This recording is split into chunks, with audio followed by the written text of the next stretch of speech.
Now I'm going to.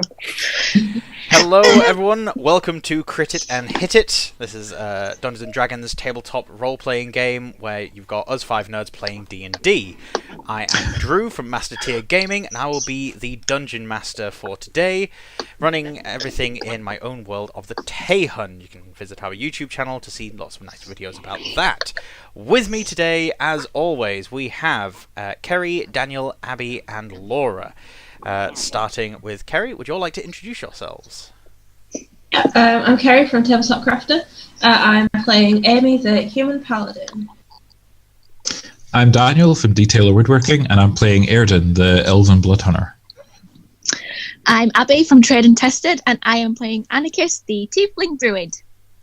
And I am Laura from Dark Moon Dice. I almost forgot where I was from for a minute there. Oh, God. And I'm playing Eden, the Eladrin Warlock. Excellent. Days gone by, that would have been a fine of 50 gold. I used to say excellent an awful lot. So, I will be sharing a bard's tale today. This is a story that the characters in our world will have heard at some point, and something that may influence them, or may not. Just add a bit of flavour and texture to the world. This bard's tale is not going to include things that Airden has abused. Instead, this bard's tale is going to be the Well of Dorlock. Dorlock is a small town. It's near the northern mountainous regions where the dwarves set up their cities. Dorlock is home to quite a few humans, halflings, a small dwarven contingent amongst the population, but mostly Dorlock is famous for its engineers. Across the stream from Dorlock there is a swamp within which are a great series of pulleys and lifts, things to dredge up fish and all manner of beasts and plants from the depths of this swamp, and also to pull out any stragglers, people that get lost in there. The water of Dorlock, it's gained from one particular well. The groundwater in Dorlock was cursed a great many years ago. The people of Dorlock no longer are engineers. They still have all of their devices standing. They're still functional. A testament to the engineering genius to make these things that last for so long. No one knows exactly what was done to curse the people, but anyone that drinks from the Well of Dorlock loses their mind. Everyone that lives there now lives as children, running about, not really getting up to much, causing a hassle for the nearby towns and villages. Dorlock is essentially isolated now from the world. No one dares venture within. No one wants to accept an offering of ale or soup, for who knows if that'll be the last time that you remember even the word for such a thing. That is the tale of the Well of Dorlock. Ooh. I love creepy Nice. stuff. Last session, we had returned to camp after escorting Xander away from where you defeated those elves. It appears from your discussions with Xander that he's fallen in to the service of a demon that he was siphoning power from, and that this demon has designs on a lich, a powerful queen of blood called Ayala. There is a cult that worships her operating within the elven army, possibly wider in the elven civilization.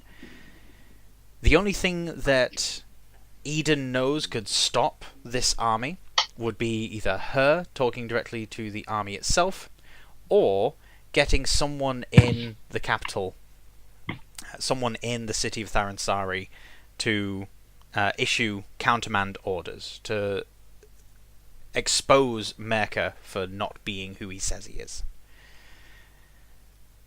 But of course, that city is a long ways away. Amy had recently put together that Simon Basal is related to the Basal that gave her prophecy, one that Xander is upset about. He wants to be the one to defeat Begazul, the demon. But Xander is convinced that by helping the cult summon Ayala, that Ayala has some sort of weapon to defeat the demon. And that is the motivation for helping there. Anakis, upon entering her tent, was met by a duo. Tia and Von.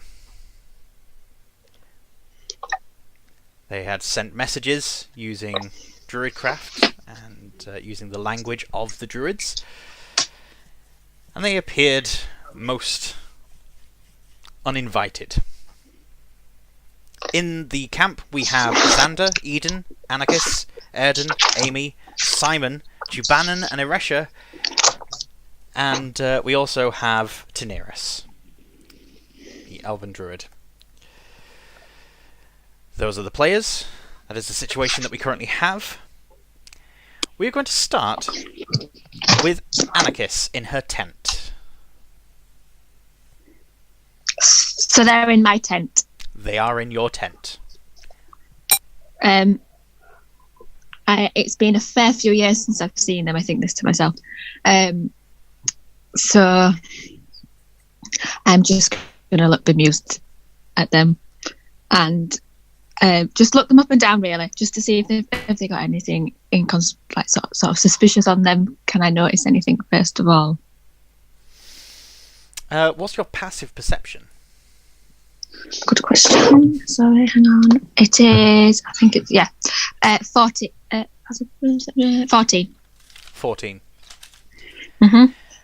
You can tell that they have visibly changed. That Tia is a bit buffer, Von a bit taller and leaner. They seem more capable than they have been in previous years. They've got a bit more confidence about them. But you can still see this twinkle in Tia's eye. Something about that tells you that they've still got this childish, cheeky streak. Sounds about right. I'm just gonna say, what are you doing here? No, that's not Irish. That's no Welsh. What are you doing here? I'm more Irish than I am Welsh right now. What are you doing here? What, we can't just drop in and see our sister? No, what? That was Jamaican. What was that? Oh, I didn't see it.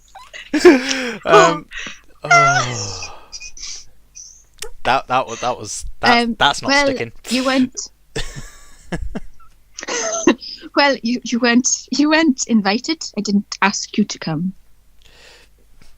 Ooh, we need an invitation now. Well, I didn't realise anybody knew where I was. Well, we didn't at How first. did you find me? Well, you just seemed to leave a bit of a trail. We heard a little bit about the kerfuffle that was happening around here, and we decided to come and have a look. The birds and bees were singing about you. Oh, for goodness sake! Well, what do you want? You're always at what do you want? There's never any.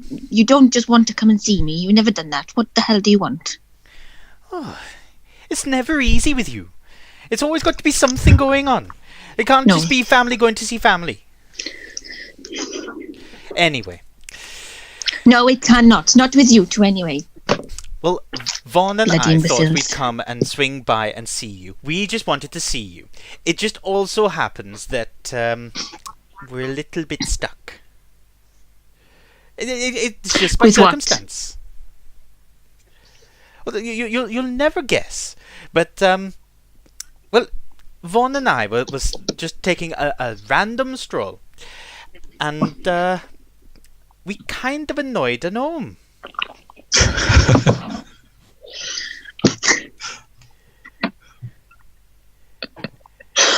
Right. Okay. You annoyed a gnome. Yes, and the gnome, he kind of robbed us. The gnome robbed you. The both of you. It was dark, and he was very sneaky, very sneaky. How do you know it was a gnome then? If you were you asleep? I just think it was the gnome. Vaughn, at this point, rolls her eyes. It definitely was the gnome. We robbed him, so he robbed us back. Well, there you go then. What do you expect, you idiots? Tia takes another bite out of their apple.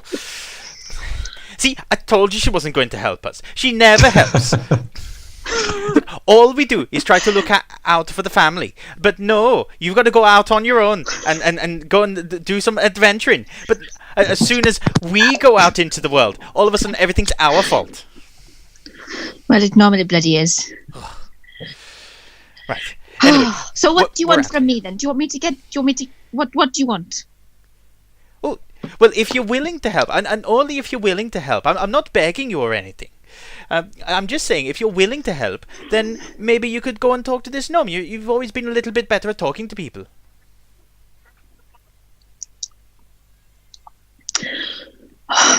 Where's the gnome? He's lives on a farm. He's a little ways down the road. There's definitely some Jamaican there. Be a can.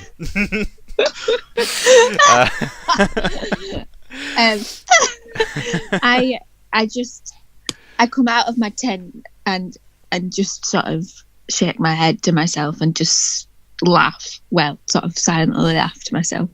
And I look to the group and I just say, well, I've got trouble in my tent. It's become apparent that my brother and sister have caused some trouble locally.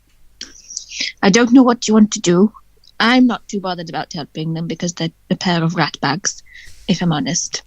But I suppose they are my brother and sister, and my mum and dad would want me to help them. So I think it's probably best that I do. What time is it, Drew? So it's approaching late afternoon. Late afternoon, right? Okay. Yeah. I mean, it's up to you guys. I can go off and help them if you want, or you can come with me. By the sounds of it, they've got themselves into some trouble. Not much trouble, but a little bit of trouble. It's up to you guys. I kind of half draw my sword. Like, do we want to deal with them? I'm like looking at everyone else. Like, no, I mean, of course not.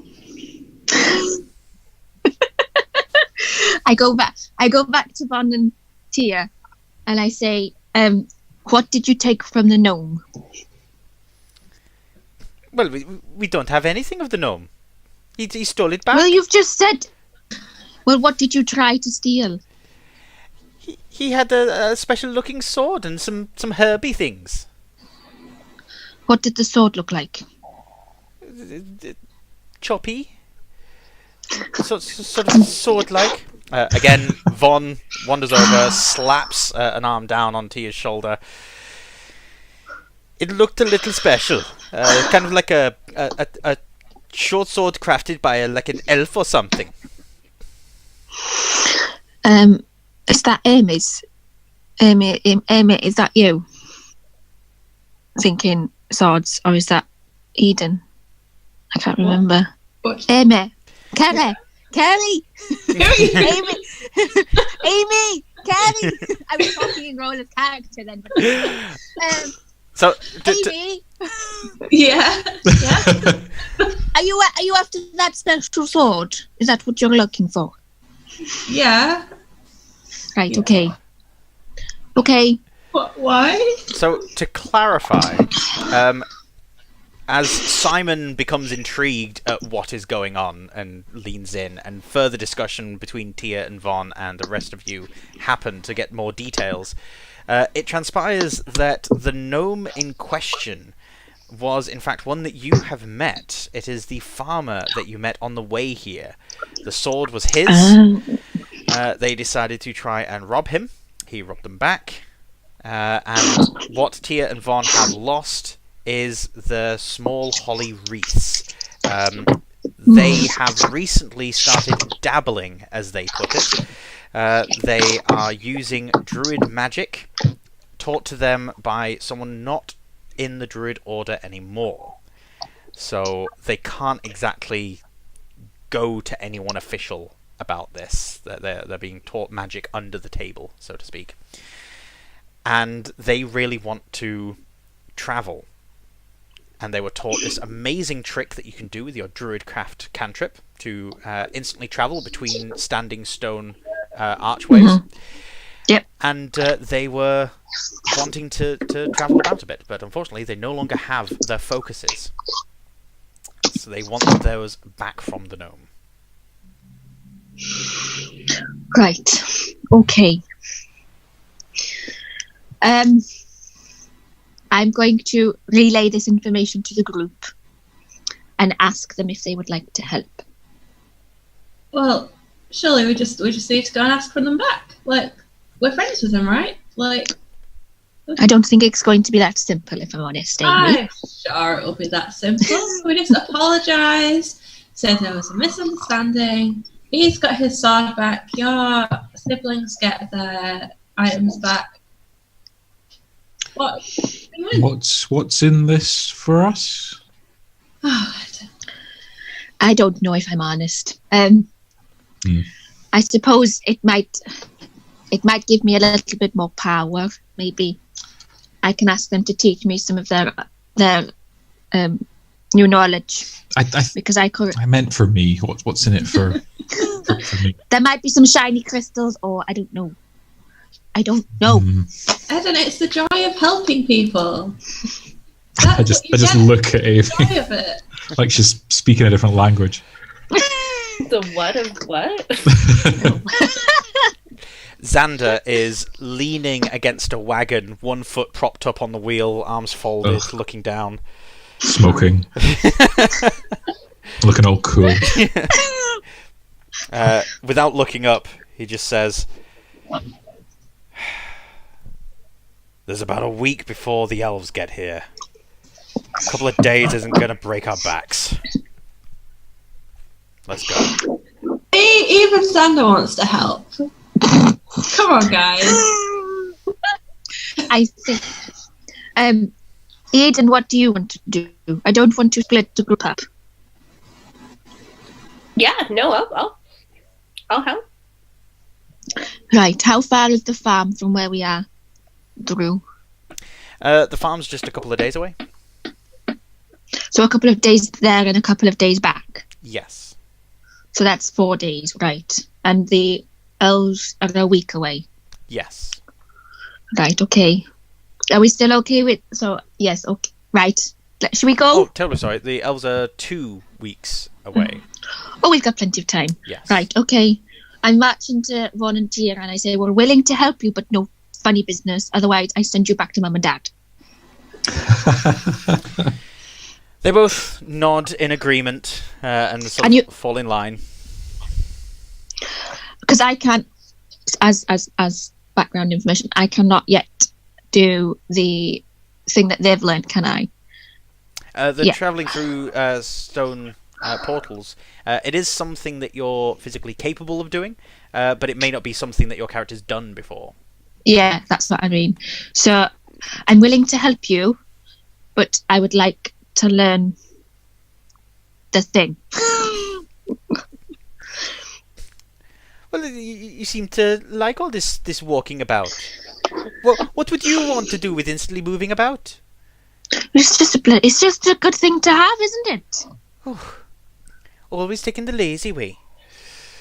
At which point Von nudges Tia. It's like, says you. Don't know what that accent was. Right. We're willing to help you and we're willing to come, but no bloody funny business, alright? Promise? Alright, promise. Can I just check that? With an insight check. Yes. Please. Dice. Ooh, 14.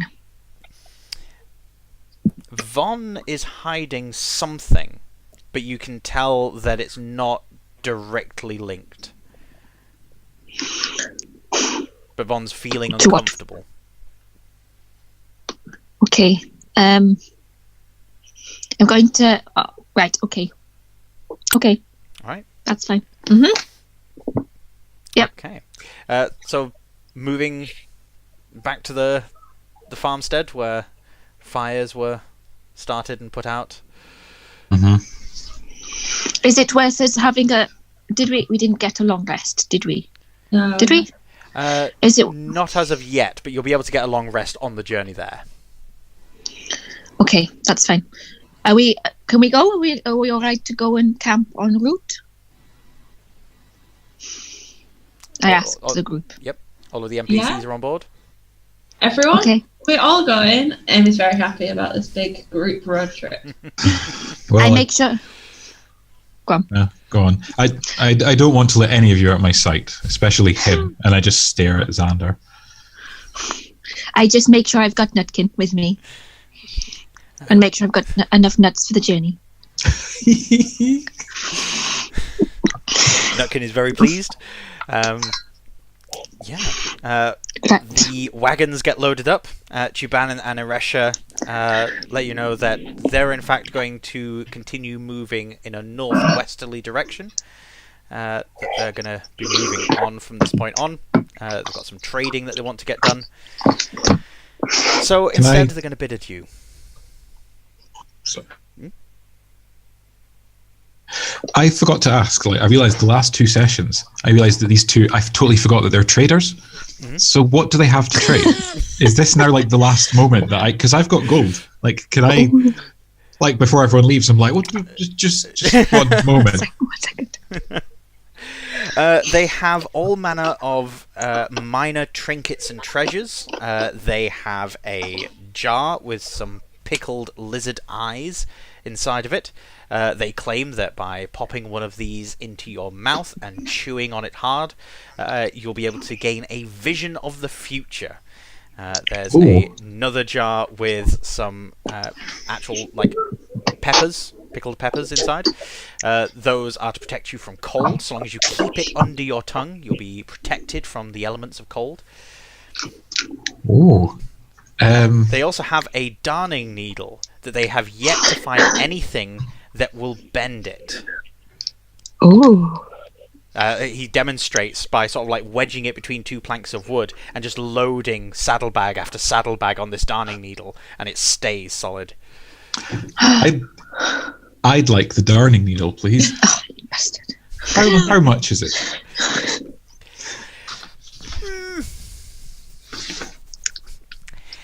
Could do you 12 gold. I just laugh at his face. Nope. Okay. How much is for one of the peppers? For the peppers, he's only charging 1 gold and 5 silver for the jar, and the jar's got 7 peppers inside. Okay. Yeah, I'll go for that. 7 peppers. Can I ask Simon, quietly, how is that real? Does it the eye thing that really give you a vision of the future, or are they just I reckon so. Have you tried it? No. Last time I tried one of those things, did not feel nice. They had some beef jerky that did not sit well with me. It did the job wonderfully. The jerky has some restorative properties, and to prove it, Tubanon chopped my toe off and then fed me this jerky, and the toe grew back. It was remarkable, but off-putting.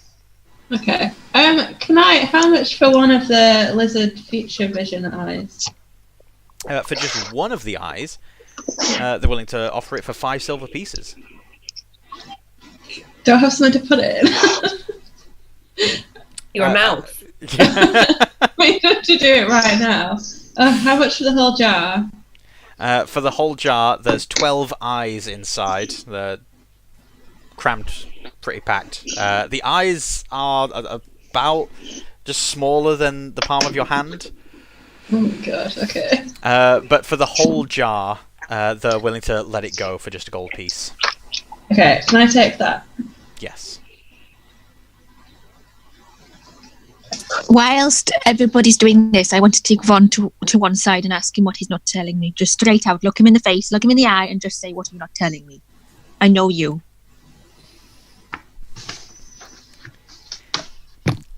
had a bit of a run-in with the high elves. What did you do? I didn't mean nothing by it, but I apparently put someone's nose out of joint. There was this a prince fellow, Merke Erdel. Oh, for goodness sake, you didn't. I did. It was a while ago. It was a few weeks at least. We were wondering about in Baransari. I know Mum and Dad don't like us going there, but I wanted to have a wander around, and I met this guy, and I just thought he smelled an awful lot like sulphur. It was not quite fitting of the elves of the city. I wondered if it was a new fashion. A new bloody fashion. Oh, for goodness sake, Ron. Okay, right. So I decided to ask him about it. He got very sensitive. I wondered if it was perhaps a glandular thing. If maybe it was something wrong with him. That's when they called the guards and we had to do a runner. We got a bounty on our heads there now. Oh, for... I don't hear this, do I? No, this is an aside with Anakis. Okay. So this... Oh, for goodness sake, what? Oh, you absolute idiot. And we don't You know anyone absolute idiot! we don't know anyone that knows how that place works. So we can't do anything about it. We don't want to pay the bounty. The bounty's bloody expensive. Right, we're helping you with this and then you go. All right. But, It's not my problem. You hit Mercury in the nose and now he's after you. Idiot, do you know who he is? Well, I know that now, but I didn't know at the time, did I? Oh, right. As soon as this is over, I'm sending you back to Mum and Dad. That's it. How am I supposed to know that high elves are supposed to smell of sulphur? Smelled like a bloody dragon. Yes, right. I know, obviously know why, but I'm not going to relay why. Right, okay, that's fine. I don't know. Right. Okay. Okay, we're just going to go. All right. I'm just saying, if we get jumped by a bunch of elven ninjas, it's not my fault.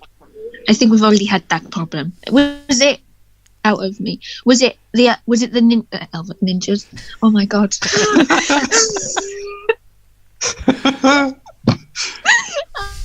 Oh God's sake. I mean, that would be cool. It really would. Was it the elven that was it? It was the same group that had you, wasn't it? Yes. Airden. Yes. But they're all dead, so it's fine. No, one It's escaped. One teleported off. Yes, Torn. Yeah, I did. My new nemesis. Right, okay. Okay. Right, well, I can... no, there's no way of me tracing him. Okay, let's just go. Let's see what happens. All right. So, you continue on your journey. Airden, you bought the darning needle. There are minor sundries that they also have, like woodsman's axes and things. Oh no, you didn't buy the darning needle, did you? No, I got the peppers. Yes. I really want the darning needle, though. A bartering is a thing. How perceptive do they look? What's your passive insight, or do you want to make an insight check? Before you steal it. I don't know. Bartering doesn't really seem like Airden's thing. Why? I mean, I've got a passive perception of 14. I don't know if that... is your insight any different to your perception? Like, bonus-wise? No, it's exactly the same. Then you would have a passive insight of 14. They seem about as observant as a couple of fun-loving gnomes might be, as in not that perceptive on the shop front. A quick distraction and a light finger. It's alright, I don't want to take up too much time on a silly little thing that I've just become obsessed with. It's not important. I'll just make a mental note. They have something I want. Okay. One day it might come in useful. So The party trundles on the wagon that Simon brought. Daenerys also instead offers to go with Tubanan and Eresha. He's decided that for now, pursuing Simon is not something that's going to be productive with his time. And with everything happening with Xander and now this gnome situation with these wood elves, it's becoming a bit complicated for him, and he's instead going to travel north to the nearest town, grab a horse, and then ride south to go and deal with a haunting that he's heard about. So it's just you guys, Simon and Xander. Laura, is Eden kind of like... Is Xander kind of like Eden's ward? Like, are you watching him and kind of dealing with him? Or is he just with us, like part of the group? It's like this part of the group. No, but I know like last session you were kind of like... You were dealing with him and... I don't know, I'm just... Airden's kind of... I don't know, wanting to make sure that he's secured and like someone is watching him. There was like a tug of war, wasn't there? With Amy and Eden. Amy wanting to like get Xander on side, and Eden being like, "No, use your hatred, feel the anger building within you." That was just he was angry, so we went to the forest and killed some trees to blow off steam. That's it. Yep. Okay, and now he's all seemingly okay. He's Xander, so he's moody and broody. Yeah. Okay. What is he like with me now? Like, has he kind of cooled off a bit, or because I feel like Amy's probably still kind of awkward around him after that? Xander will just sit perched on the corner of the wagon and occasionally like glance at each of you. If he ever catches Amy or Eden's eyes, he stares for just a little bit too long and then looks away into the middle distance. Okay. Keeping one eye on him the whole time. Just never, even if someone speaks to me, I'm just still like my head's looking in his direction. Gonna think you like him. Yeah. Might give me an advantage over him when it comes to our eventual, when I kill him eventually. I mean. So, it takes 2 days. You guys can easily take a long rest. You'll arrive early the next morning. It'll only take a few hours of morning travel to get over the hill and see the farmstead below. On the farmstead, you see some strangers. There's a human and 2 strange halflings. Sorry, I've lost my pencil sharpener. I don't think I've noticed. I'm too busy watching Xander. Do I recognise them? You don't recognise them, no. They are entirely different people to the ones that own this farm. What are they doing? Tilling the fields. Okay, just working on it. Working. Right. I'm just going to march down the hill towards... In fact, where I volunteer. They are on the wagon with you guys. Right. Okay. I'm just sort of... I think my tactic is going to be to say, I think I'm just going to walk to them and say, I hear that some friends of mine, I don't want to say that they're my brother and sister because obviously I don't want to get involved in that, but I hear that some friends of mine have been causing you some trouble and they would like to come and apologise. I think that's the tactic I'm going to go for. So I'm just going to walk towards the farmstead and approach. Can't remember his name. What's his name? No. What the hell is his name? Are they there? They are not. No. Oh, damn. So the human and 2 halflings look up, and as you approach, Ralphred. Yes, that was the gent's name. Yeah. I've lost the note for the lady's name, so I was avoiding I saying. have Isabella written down. I've got it. That next is to him. probably it. Yes. I assume that's the yeah. Thank you. Bless you. I probably have it written down somewhere. I've just got that. So many notes I can't Ralfred find and it. Isabella are not anywhere to be found at present. Instead, you've got 2 halflings rather than gnomes, and you've got a human working the fields. The human and halfling, they look up as you approach, they hear you saying your spiel, and the halfling that's closest to you. So, you want the lord and lady of the house, then? Yes, please. Right. Well, they ain't here. Where's they gone? Gone into town, aren't they? This morning? Well, late last night. Had a bit of a windfall. Had to go and liquidize assets, apparently. Can I roll an insight check? Yep. Oh, for fuck's sake. 10. You're able to determine... I can't even see the result of that. Excuse me 1 minute. Gonna turn the light on.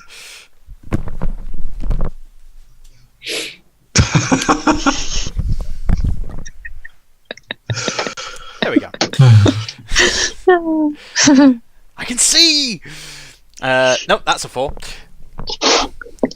He's telling the truth. He knows more about the windfall. Why are they trying to get? Why do they want some more money? What's been happening here? Well, no, that's Welsh. Well, they got their hands on a few trinkets and things they want to sell. That's why they got us to come and take care of the farm work while they went into town. Okay. I'm just going to probe him a bit more. Yeah, something's up. Something's not right. Do you know why they want why they need some more money? Well, I think something about repairs or something. I don't know. Something's not right. Airden, did you say your passive insight was 14? Yeah, 14, yeah. Yeah. There is a great deal of shiftiness coming from the human and the other halfling. They are looking towards the barn quite a bit.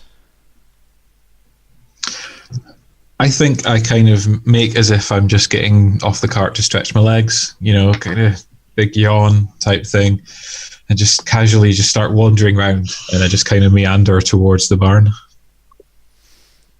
As if I'm just, just kicking the ground type thing, just looking around, just every now and then stopping just to pull my leg up and just stretch a little bit and things. Not as if I'm going in any particular direction, but just kind of going towards the barn-ish.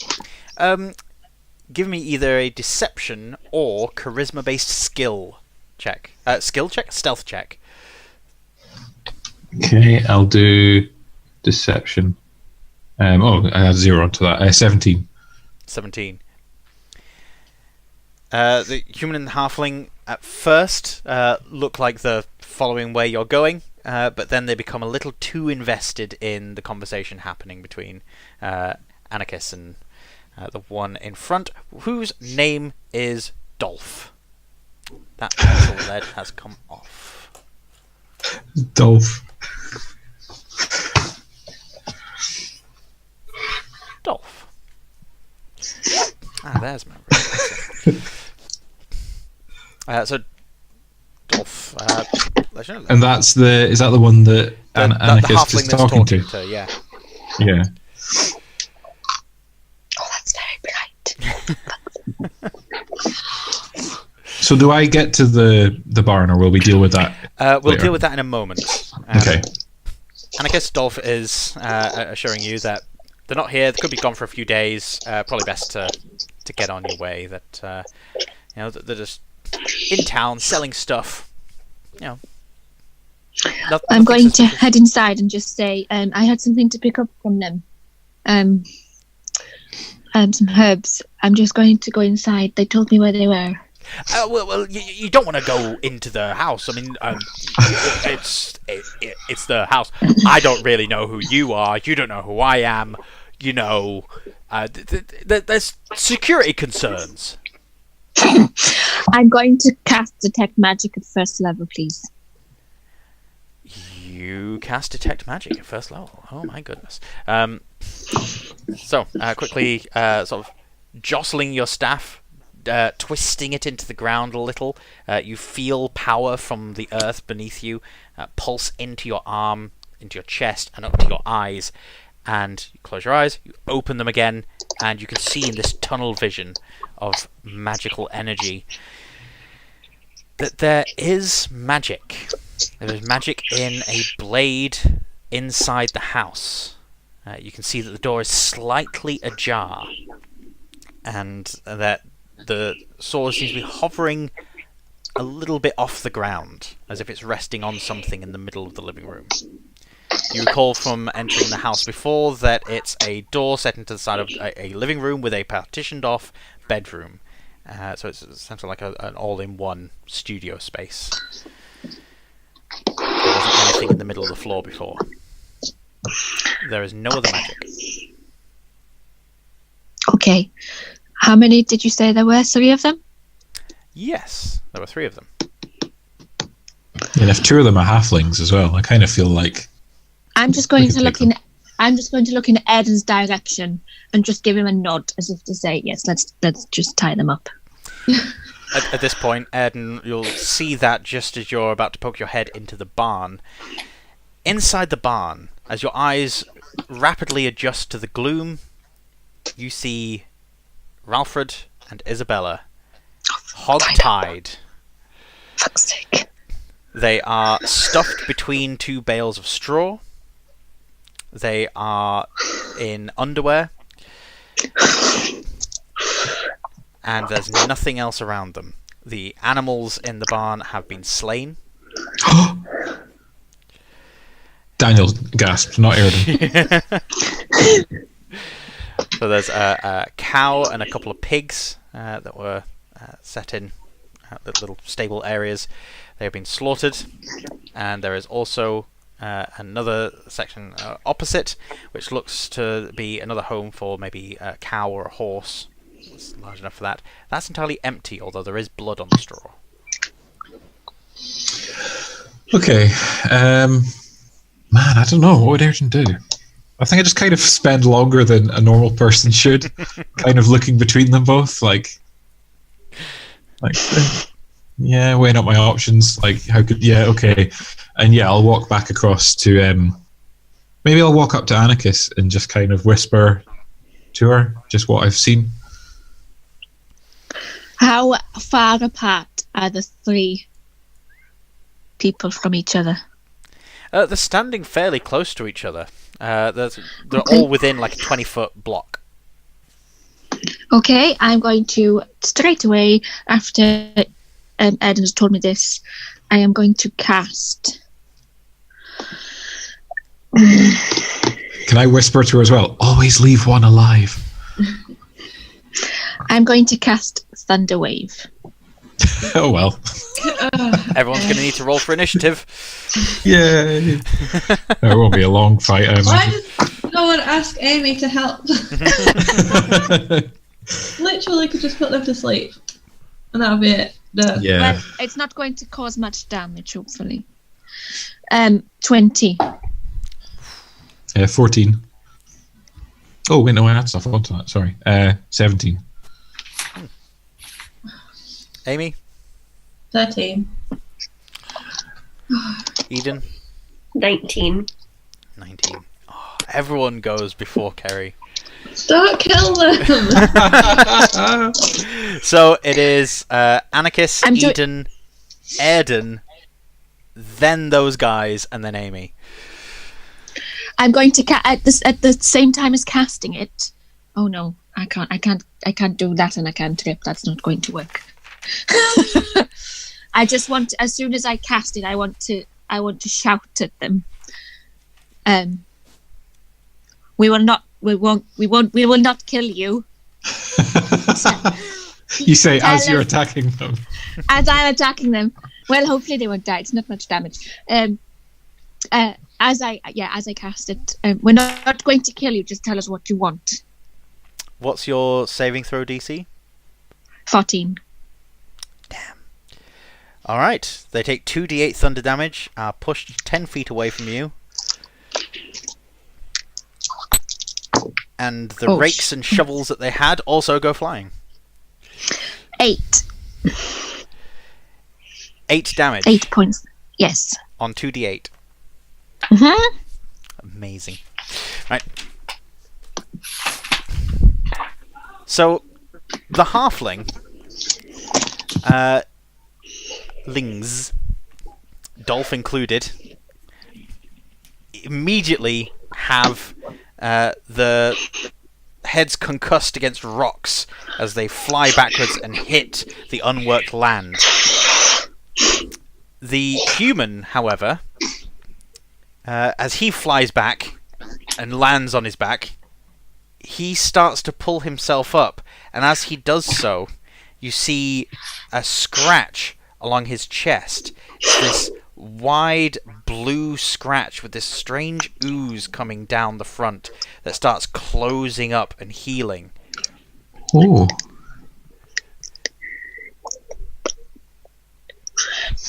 Okay. Yeah. You were muted there Right. for a moment. Okay.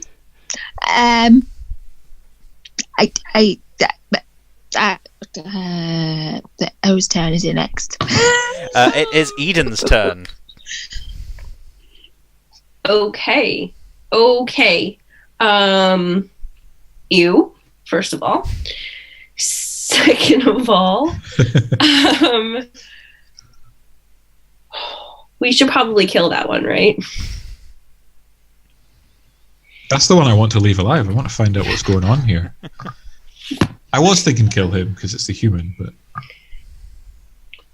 That's racist. no, like, you know, Like, the Amy's human in this. halflings. Well, yeah.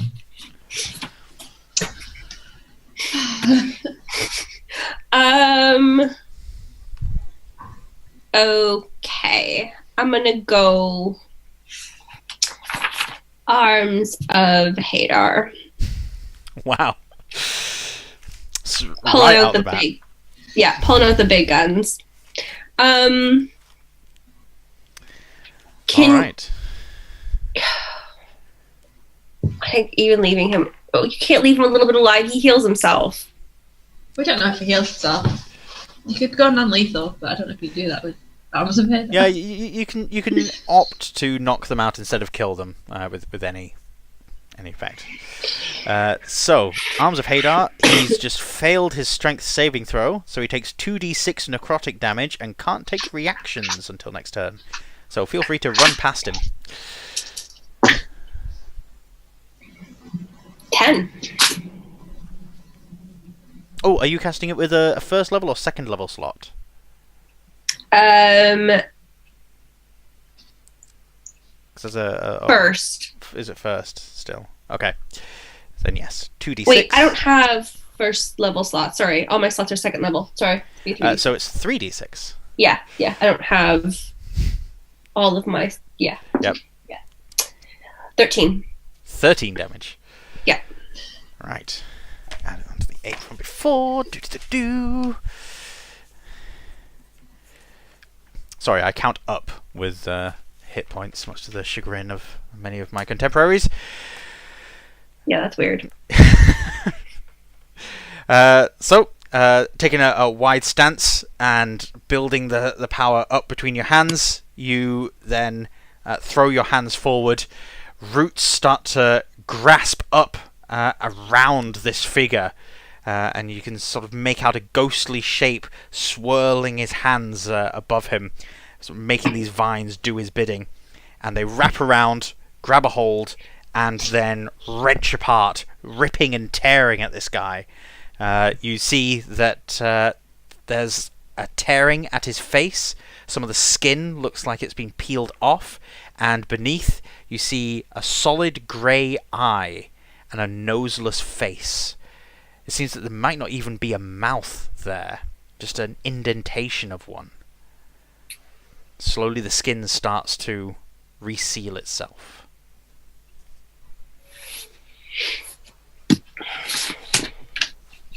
Next up, we have Airden.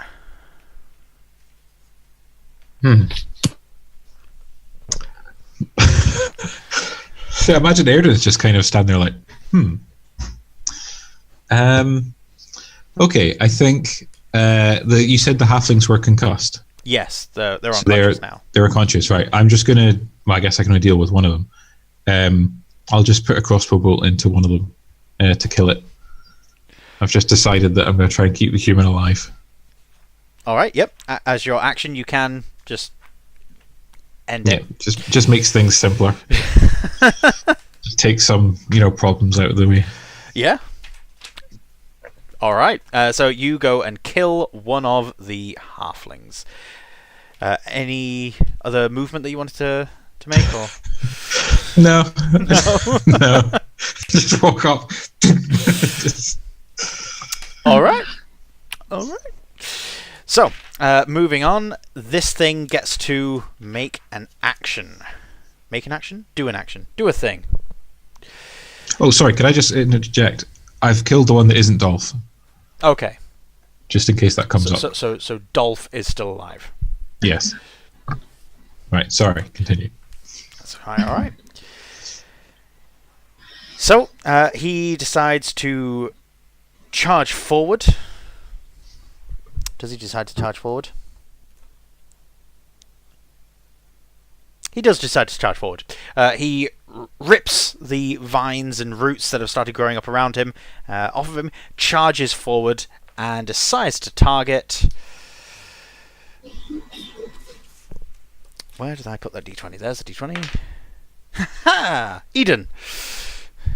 So he rushes forwards. Ooh. What's your armor class, Eden? It is 12. 12. Brilliant. So he charges forward, raises his hand, and as he does so, you can hear ripping and tearing as the skin sort of severs at the shoulder, and as he swings one solid fist down, he almost flicks the sleeve of his skin off, and this solid blue sinuous arm clocks down on top of your shoulder, doing 7 bludgeoning damage. Okay. Is he within 30 feet of me? He is within 30 feet of you, yes. Can I... 7 damage. Does that feel like that's an average amount for him, or does it look like he slipped and didn't do as much as he maybe could? I'll allow you to use your reaction to make a quick history, arcana, or nature check to determine if... Yeah, Amy but I'm knows wanting that. to use my reaction for something else. Well, on your turn, you could use a bonus action to do that instead if you want. But I suppose it doesn't help with determining your reaction thing right now. No, I'll just do it. So I want to use Rebuke the Violent on him. Okay. So I need to do a Wisdom saving throw. That's a 13 on my end. He saves, so DC is 13, I think. Is it? It might have... Yeah, if it meets the DC. Yeah, I'm just checking. Yeah, no, it is 13. Cool. Right. Does anything happen on a success? Oh, it's half still. Okay. Nice. So the attacker takes radiant damage equal to the damage it just dealt, or half on a success. Okay. So it does half of 7. So that's a 3.5. Let's call it 3. Lame. So yeah, as his hand slams down on Eden's shoulder, just as Eden's knees buckles slightly, Amy holds out her hand, and his hand begins to sear. You see some smoke burst out from between his fingers. He quickly moves his hand out of the way and starts looking around to see what the source of that was. Amy, it is now you. Right. I mean, this thing is probably undead, right? Possibly. Okay, then I'm probably just going to try and attack it. No point trying. Oh, yeah, there's no point trying to put it to sleep, probably. Okay. Yeah, I'm just going to attack it. So I'll run up to it to get into melee range with him. Okay. And then it's 20 to hit. That's a hit. Okay, I'm going to smite. So is it undead? No. Right, okay. Did you say it wasn't undead? That's correct. Damn. I just think it's a demon.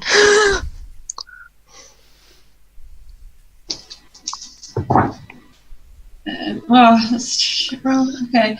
Do you need to know, like, separate what's radiant and what's not? Or... No, not in this case. Okay. I had 11 damage. 11 damage. Yeah. As you dash forward with your sword, you drag it across. You hear this thunderous boom and a quick flash, like a bolt of lightning, which strikes the blade. And as you drag it across his chest, a searing, sizzling sound starts to come from his chest, and you see these small pustules begin to develop and pop as he collapses down to his knees and slumps over to the side. His eyes close. Alright. Okay. Oh wait, is it still... It is down. So we're not in initiative anymore. You're not in initiative anymore. Can I check that for like signs of life on him? So like kneel down straight away and check if it's still Yes. alive. Give me a dexterity saving throw. What? Right, okay. Dex isn't my thing. 12? As you bend down to check it out, something on the skin moves, and bursting out of its neck is this small slug-like creature which leaps towards you. Just as it's about to enter through your screaming mouth, a blade quickly chops down, cuts it in half. Xander then reaches down, picks up both halves, and then crushes it between his fingers, setting it ablaze and letting go of the ashes. Oh, thank you. He doesn't respond. He then just holds his hands out and starts trying to set fire to the body. Can I slap his hands away? Can I also slap his hands away and kind of shake like, no, back on the cart with you. Can I check it? Can I just like push him away a little bit, like friendly, but just like wait. We don't just immediately burn bodies. Let's check him out. Well, Pretty sure Airden does. yeah. Okay. Well, I don't. All right. As he turns and starts to walk away, you notice more movement in the body. Another slug flies out, and it slams into the back of Xander's neck and quickly burrows in under his skin. And he collapses forward onto the ground, his eyes rolling back, and foam started to come from his mouth. Right, okay. Can we like run to him? I don't know, like pull it. How? I don't even know. I don't even know how to deal with this. I pull out my sword, like, and light it on fire. Oh well. I don't even know. Like, is there still? Can I get to it where like I can still see where it went in? Yeah, you can see the hole that it's tunneled in. You can see that it's wriggling around and moving up towards his skull. Can I try and pull it out very quickly? You will need to give me either a medicine skill check or an attack roll. Do I think that command would work on a slug? You can try it. I'm going to take that as a no. Okay. Right, okay. If I attack... Well, I can lay on hands him if he's injured, so okay. I guess I'll do it as an attack, but what am I doing? It's like an unarmed strike, or...? You can choose to do an unarmed strike or to like stab in with a weapon, whatever you feel more comfortable with. You are aiming for this slug and not Xander, so you're not going to do an awful lot of damage to Xander with this. But I guess I'll do it with the sword then. Your attack will be at disadvantage because even though you can see roughly where it is, it does have total cover because of Xander being in the way. Oh man! Right. Okay. Okay. 19. 19. You managed to stick the blade in. Sorry, was it a blade or was it fingers? Blade. Well, yeah. Blade. You managed to stab it in just at the base of his skull and flick, moving this thing away. You can feel it wriggling around under the skin, but you've managed to stop it getting any further. Can I cut it out? If you want to spend the next minute cutting it out while holding it in place, you can do that. What's everyone else doing while Amy's doing field medic stuff? Can I shout to burn the body? I'm good at that. I'll burn it. Alright, Ethan comes over, starts burning the body. Amy, you're there cutting around. You manage to lift a flap of Xander's skin. You see a little bit of spine. I would like you to make a medicine skill check for me, please. Oh my god. What the fuck is going on? Was that to me? Sorry. Yes, Amy. Medicine skill check. So if you're not trained in medicine, then it's... no, I'm not. I am. Yeah? Yeah. Oh, 19. That's alright. Flat 19. I'm proficient at it as well. Do you want to offer assistance? So if you want to roll, and we'll count this as basically advantage. It's up to you. Yeah. Can do. If Anakis is going to come in and help, yeah, do it. Okay. Oh, well, that's shit. That would be a 12. So as Anakis comes over, Amy's got this. She slices over like a lump of meat, flaps it aside, and there you see this parasite. It's a thin, pale, slug-like creature. It looks almost like it's an albino thing. It's got a ring of teeth at the front and this lapping purple tongue that keeps sticking out, trying to latch onto something. Do I recognise it? Going to give me a nature or arcana skill check. These are great, but okay. 8. 8. Which one was that? Nature or arcana? Both. They're both +1. Both +1? Which one do you want to have made the roll for? Because it's slightly different information depending on which one. Arcana.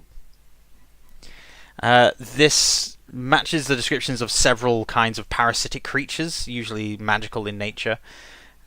Mundane parasites tend to not live very long.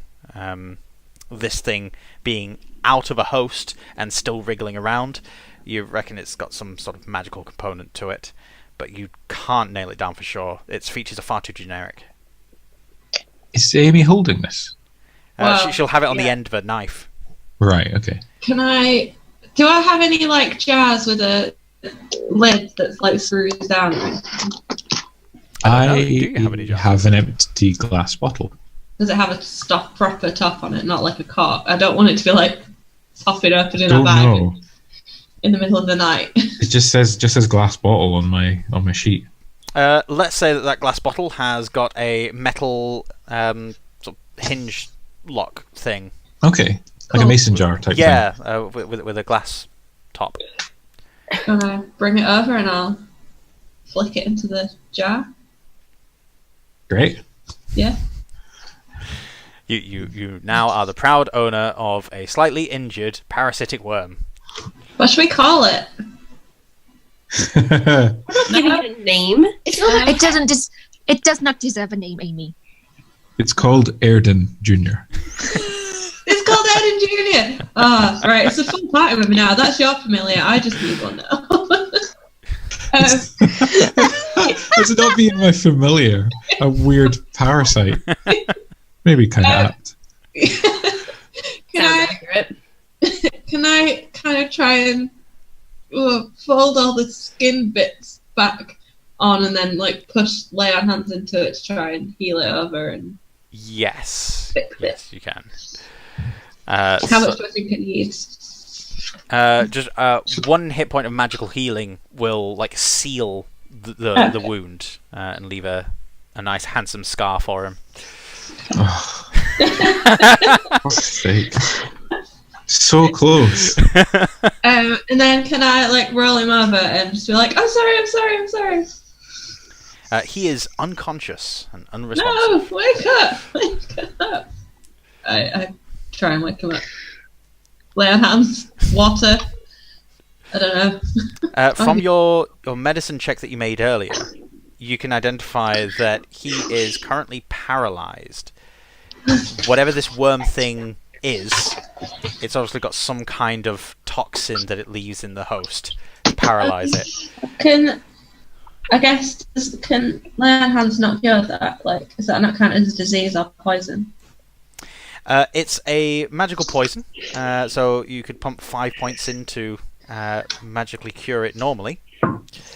However, this one you can tell is more in the vein of a curse than a poison. The beast being magical. Oh, Christ. Right, okay. I pick Xander up and cradle him in my arms and then say, what do we do now?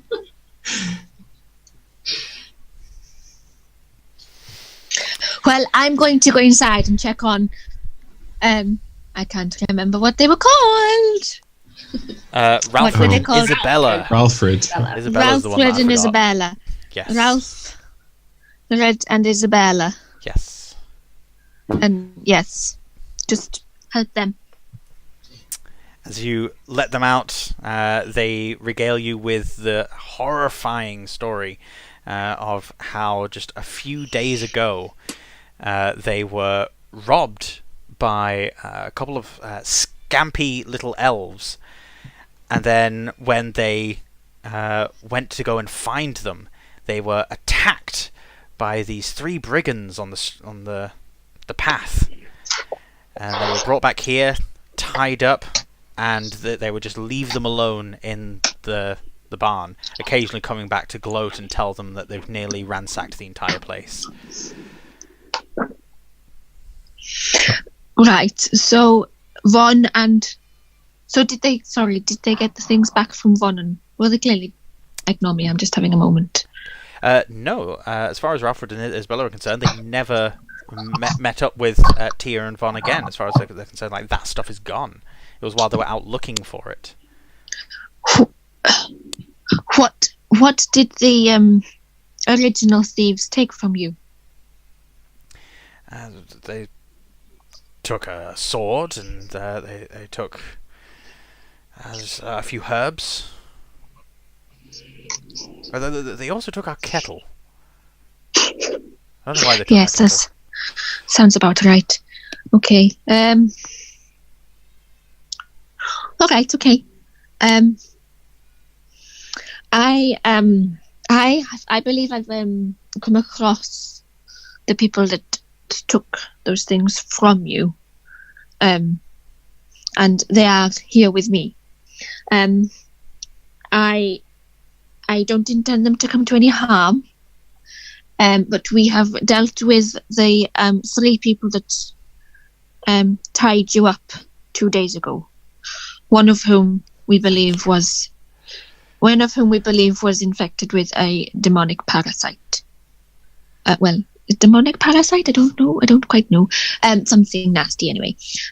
We're not too sure about the other 2 yet. But we believe we've dealt with them. Okay? Right. Now, I untie them. I make them put their clothes back on. Please get dressed. As they leave the barn, look back at the house, they recognise Tia and Von. And going into the house, they see that there's not only all of their stuff packed into the middle of the living room, but a few other things as well. It looks like these 3 have been stealing from a bunch of people, including Tia and Von. Somehow, as Tia and Von are still utterly convinced that it was Ralfred that chased them down and beat them up. Mm-hmm. That part is still a mystery. I assume, was it a shapeshifter? Potentially. Give me a nature check. You've done an Arcana check on the parasite thing. Let's make a nature check on the actual. Oh, yes. 20. Nice. Yes. This is what is commonly known as a doppelganger. You get quite a few flavours of these. Some of them are infected with strange sort of mind flayer parasites. If someone's been infected and it's not quite worked, if they don't become a full-blown mind flayer, then they will become a doppelganger. The same thing goes with demon parasites. Things to try and turn people into lemures and other kind of corrupted mortal beings. If the connection doesn't quite happen the right way, they become doppelgangers. They're able to shift and change their form at will and gain some modicum of psychic ability. Yes, okay. So, I can't remember what volunteer actually wanted. What did they want? They just wanted help to... They just wanted the material... They wanted the Druid focus back. And you can see them quite plainly on the pile there. Right. All I want back is that thing over there. Because that's not yours. Yes, absolutely. You can have anything that isn't ours. You can have. And he starts like separating out his stuff from the rest of the trash. Could we investigate the rest of the things that were taken and thing? Is that possible? We're not going to take anything. We just want to investigate it for now. All of their stuff, like the stuff their stuff, and then the stuff that was ransacked. Okay. Taken by. Sure. Is there anything in particular that you're looking for? That sword. You can see the sword is quite proudly displayed on the top of the pile. Do I recognise it?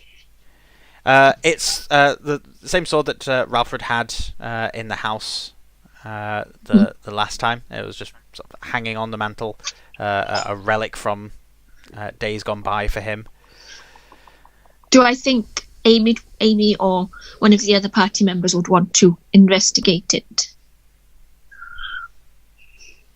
Everyone's there. Everyone can see. Does anybody want to have a look? I think I don't know.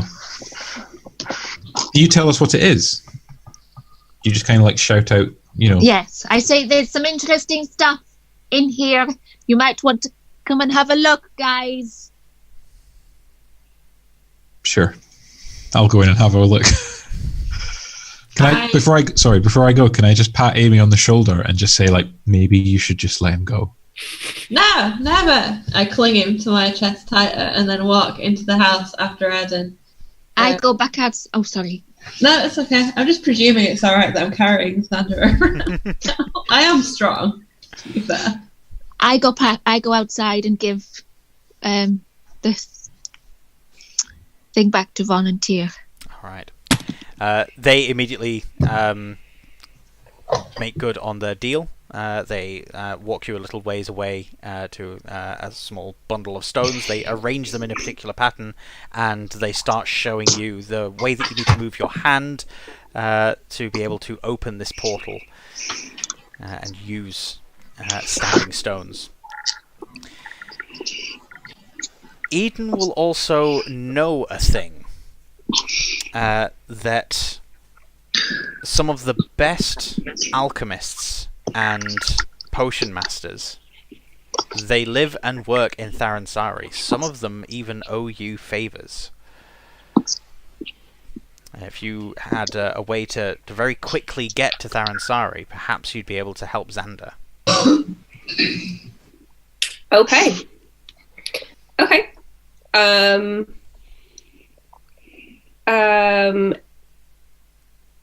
Yes. I'm trying to decide if I want to tell anybody. Get back.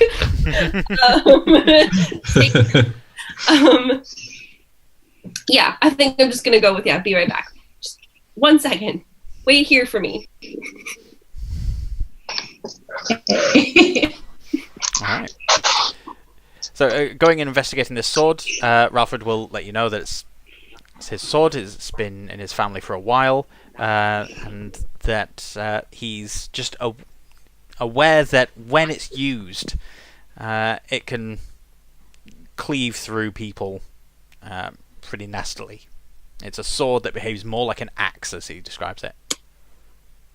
But he's not willing to part with it. I think I maybe just have a look at it and, I don't know, maybe just kind of, what's the word, like, just like, humour him, just like, yes, it's a very nice blade, and just kind of, pass it back to him type thing. Not really that interested. Cool. So, Amy's got an unconscious, magically cursed Xander. Can I say to Isabella, can I borrow your bed? We need to make him comfortable. We need to lie him down and I don't even know. It's all my fault. We need to lie him down. It's okay. I don't know. Do you think should I? What do you do? Do you suck out the poison? That's a bit. Whoa! I don't know what to do. Would I know how to deal with this? Could I possibly roll another medicine? Yep, you can have another medicine check things out. Oh, for fuck's sake. Oh god, you're gonna tell me to suck the poison out. 8. This is something that would require some heavy-duty magic or medicine. Something that you don't have access to. I'm going to ask Ron and Tyr if they can help. There's nothing they can really do. Way of skills that they have. In fact, Von's looking a bit pale.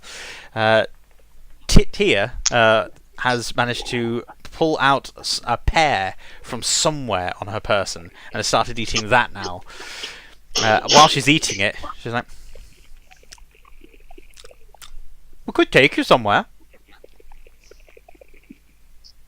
Oh, yes, we could. Yes, Amy, I sort of shout and relay this to the rest of the group. I don't think would Eden hear?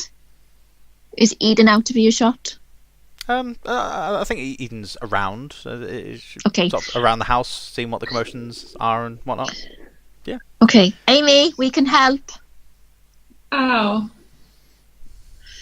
We can take you somewhere. Where? Okay, where? I don't know. What do you mean you don't know? Well, just wherever you want to take him. You right. I am going to use my Druid craft ability and speak.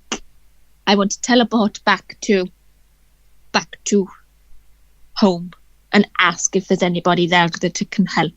Can I offer Like, if we go to Theransari, I probably know someone who could help. But if you can go home. Or... Oh, how far is that? That's far, isn't it? No. Walking. Oh, Well, I wasn't talking about walking. we've got the cart. How else are we going to get there? I think we can both get there without walking, Amy. For all of us, though, or... I don't know. I'm not too sure how it works. I'll have to find out. Tia and Von explain how it works, that there's a set of standing stones just a few hours down the road. These standing stones were set up by the Druids as a network of transportation. All they need to do is touch the standing stones, and then passing through it allows you to appear at another set of standing stones. And that a lot of major cities, including Theransari, has been set up with these standing stones nearby. Well, how many people can go? As many as needed. The Druids have it as a very closely guarded secret, and Tia and Von, sharing a sly look to each other, say they worked their way up legitimately through the ranks of the Druid Order and have learned this special skill. Heard that before. What about a horse and a cart? Can those travel, or is it just... Yep. Yeah, you'd be able to travel with a horse and a cart. It's essentially whatever the Druid needs to get through the portal. Okay. Yeah, sure. What about... so did we burn the body outside? There's no more slugs. Eden dealt with that. Yes. What about the other halfling? Like, Oh, there was another one, wasn't there? Yeah, there was one dead halfling and one unconscious. what are we doing about him? Can we investigate him whilst he's unconscious? Yeah. Check him out. You find that there is a single letter on his person, along with a coin purse with 7 gold pieces in it. 6 gold pieces and 10 silver pieces. 7 gold pieces in total. But, in different denominations. The letter addresses Dolph and says that if he and his brother want to earn some more money, that they can accept this offer of employment. It will be simple banditry, roadside thievery, with the occasional kidnapping. At the bottom, it is signed with the name Vata. V-A-T-A. Vata. That's not a name we recognise, is it? It's not, no. Don't think so, no.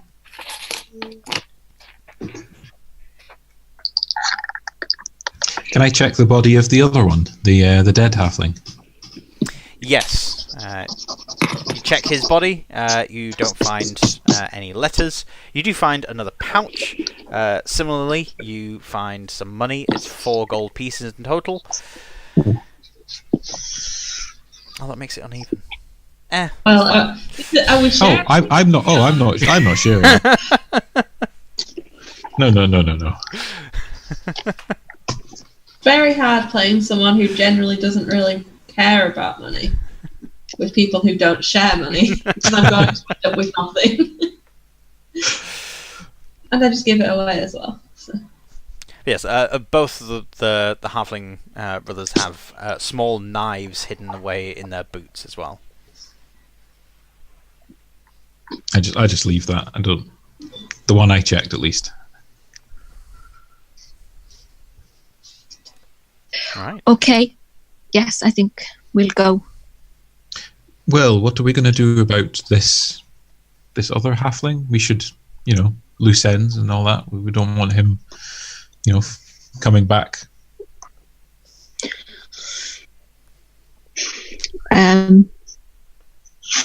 Don't know. I'll do it, and I'd load my crossbow. Unless anyone's going to stop me. Why don't we send him back to the person who hired him and send a message to be like, don't be coming around these parts again, or this will... But I feel like that will put that person clearly might have some power. Therefore, I don't know if I want him to know. Yeah. It also might have just been this guy. Maybe we should wake him up and ask him who's the person. No. Why? No. Why? What? No. What's wrong with Yes, it? I'll let someone else torture him. I mean, interrogate him this time. Well, why don't we just tie him up, wake him up, ask him who hired him? If it was this guy the worm guy, if it was the worm guy, then it's not a big deal, is it? Because we've dealt with them. But if it's someone else, then we'll know who's we'll get an idea of someone who's setting this kind of thing up. He might have some information on the worm. Okay, wake him up. Should we tie him up first? Yes, that's probably a good idea, actually. But someone I'll keep my crossbow pointed at him. someone else is going to have to do it because I am not letting go of Xander. I'm not doing it this time. I'll tie him up. Okay. So, to clarify, you're going to tie up and then wake up Dolph the Halfling to try and get information out of him about his potential employer and what danger that still poses to people. And Yes. then afterwards, the goal is to fawn over Xander. Go to that city, isn't it? Travel to Apparently. Tharansari. Yes. All right. Eden, would you like to question him? I'd like to shoot him. Fine with me. We will deal with the waking of Dolph, the interrogation, and everything thereafter after our break. So thank you very much, people that are watching live at the moment. We will be back in about 15-20 minutes, and at that point we will announce the winner of the competition that we were running with Mr. Tarask. Those of you that have been going to the YouTube channel and leaving comments about your favourite NPC, we'll deal with all of that when we get back. Bye, everyone. Bye. Bye-bye.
Ladies and gentlemen, thank you for bearing with us.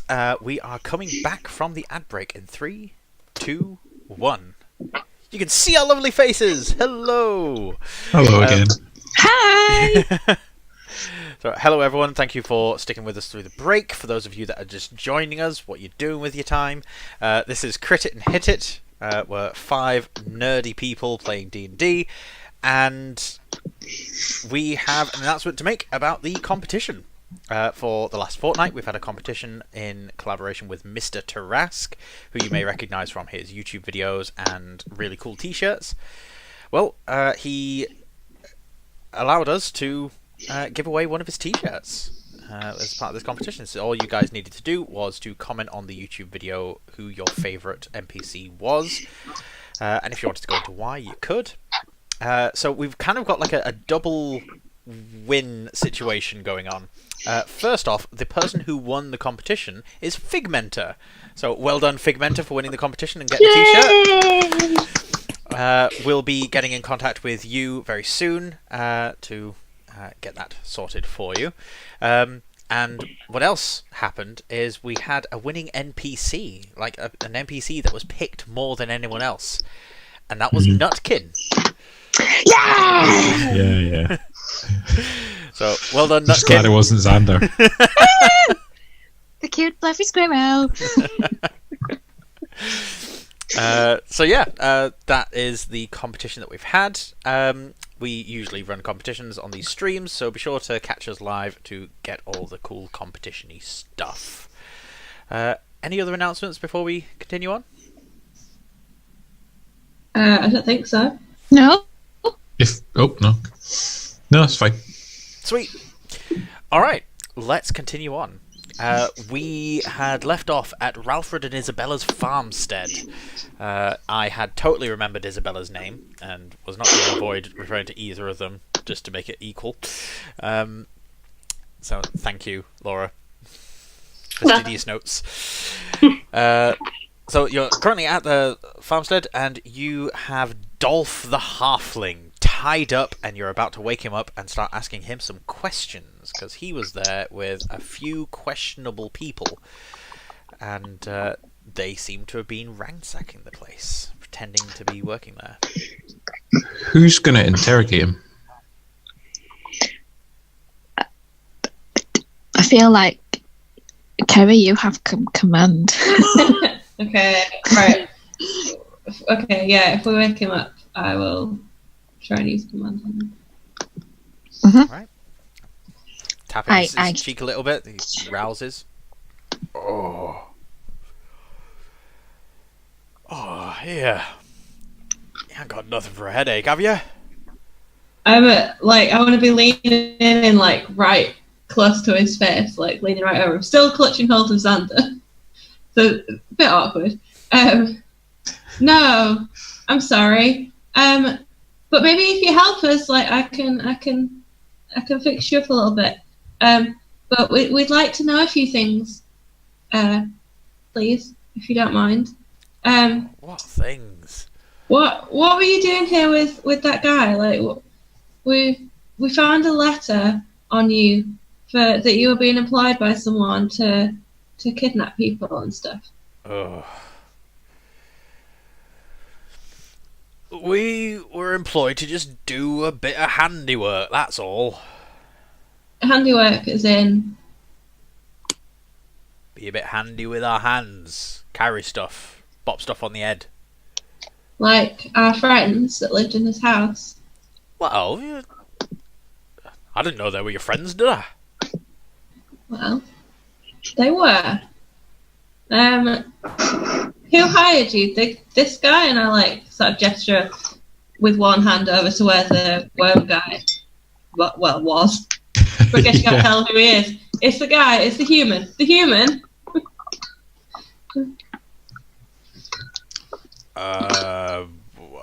What happened to him? Well, I'll tell you in a minute, but is that who hired you? Is it the guy who wrote the letter, or is it somebody else? What happened to my brother? I'll get to that too. Was that the guy was it the human that hired you? I'm going to need you to make a persuasion check. Ah, it's not good. 5. Don't use all the spell slots, aren't you? Lund! Lund! It's Dolph! Can Where are you, Lund? I clap a hand over his mouth. Of course. Hush. Yeah, he can't hear you right now. What have you done with Lund? Look, I'm going to level with you, okay? You're kept alive right now because I wanted you to be kept alive, because I thought you could help us and then I could help you if you do. But my friends, well, they didn't really want your brother to still be around. Or the human. Your brother wasn't quite as dealt with exactly the same as the human. The human had like a disease. Do you know much about the parasite that he had? I didn't know anything about a parasite. Didn't really sit and eat with the man. Okay, because he had like this worm, actually, and then I like gesture for Airden to like just hold up the bottle. Yeah, I'm already pulling it out and showing him. It has this inside of him. Push it really close to his face. It turns people funny, and he was all like dead, and his skin was coming off. So we had to. I don't think your brother had that. I think your brother was okay. Yeah, me and my brother are fit as a fiddle. There was none of that. Do you mind if I just...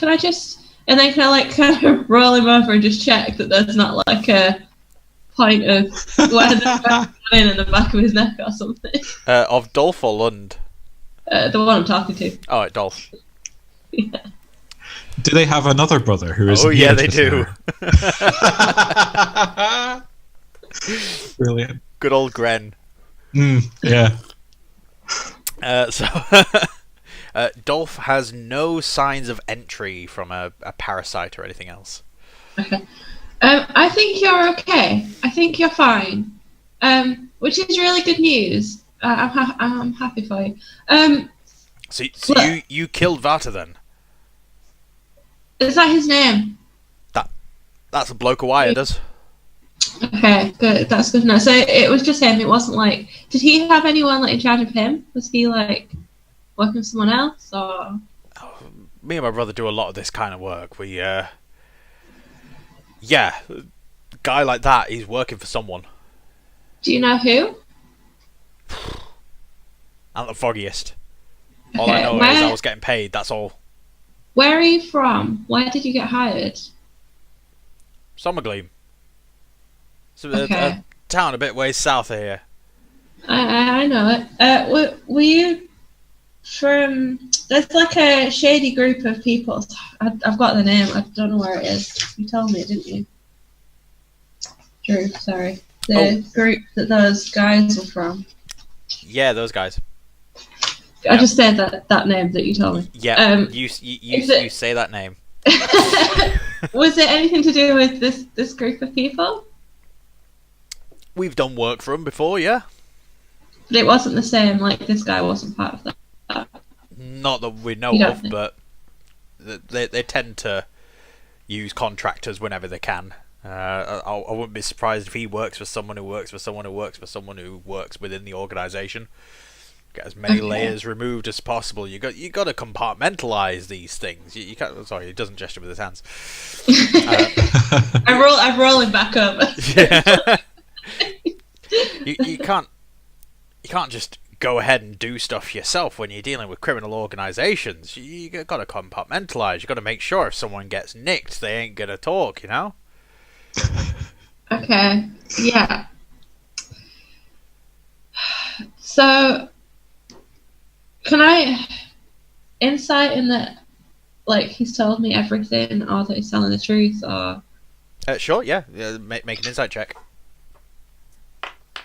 Yeah. 19. He's told you everything truthfully.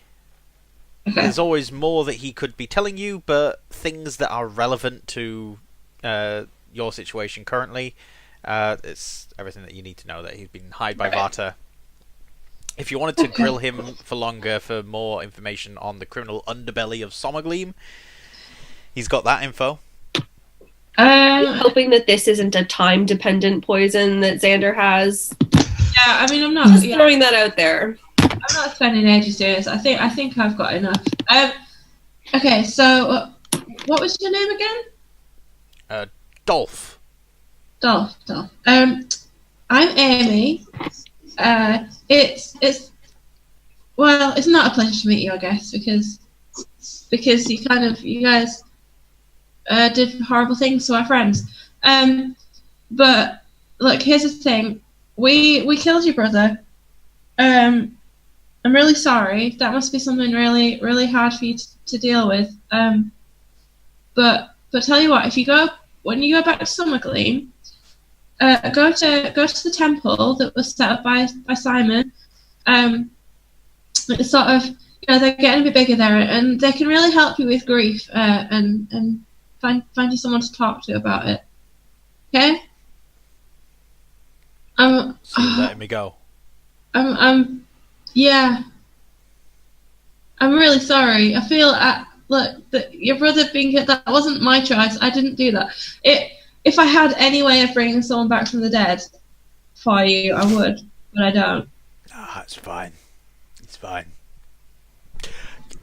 Guy owed me too cold anyway, you know. Oh, this is horrible. Oh God. Have we not? No one. Look, maybe if what Airden did. Maybe if you take his body back with you, you can find a cleric or something. How much does that kind of spell cost? Like how? I mean, at level 6, I can resurrect him. He's not going anywhere.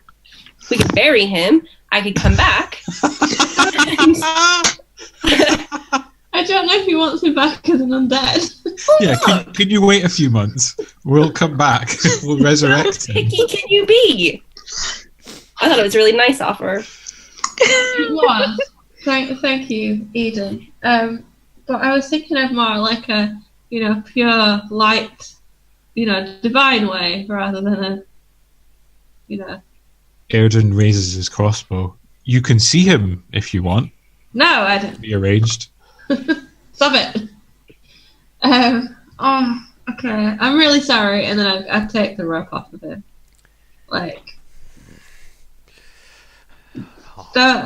Please don't attack us now. Then. I'll gesture with the crossbow, like he should get running. I owe you for my life. Cheers. Can I? And he starts running. Oh, okay. No, if you want to do something just before he starts running. Can I just wait a second. I want to put my hand on his head and I'll push another 5 lay on hands for his headache.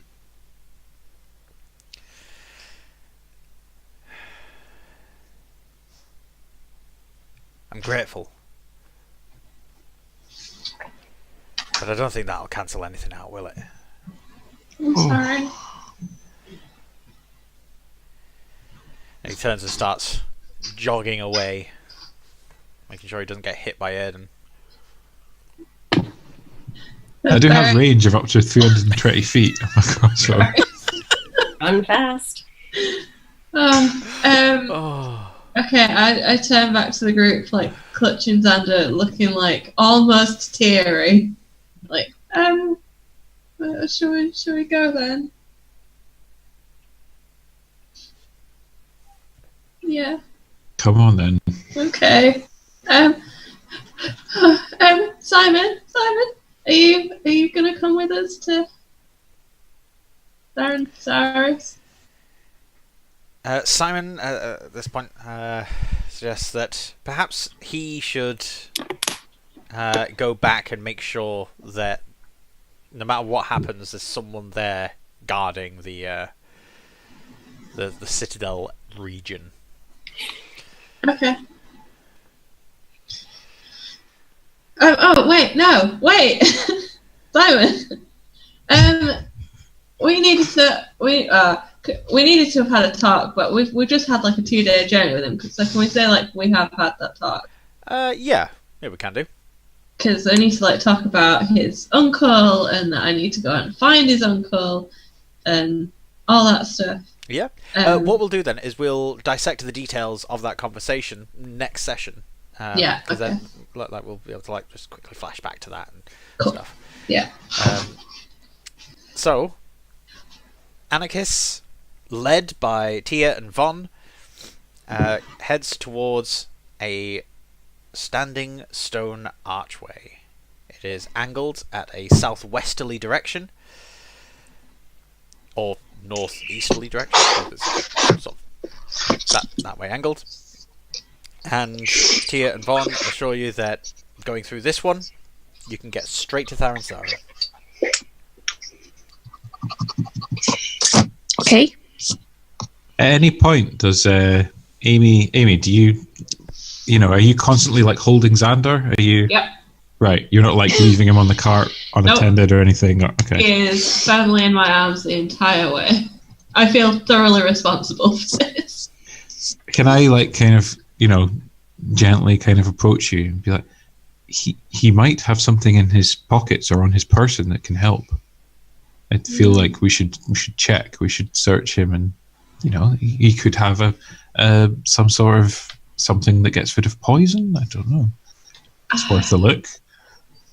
Well, I'll just and I'll try and do it.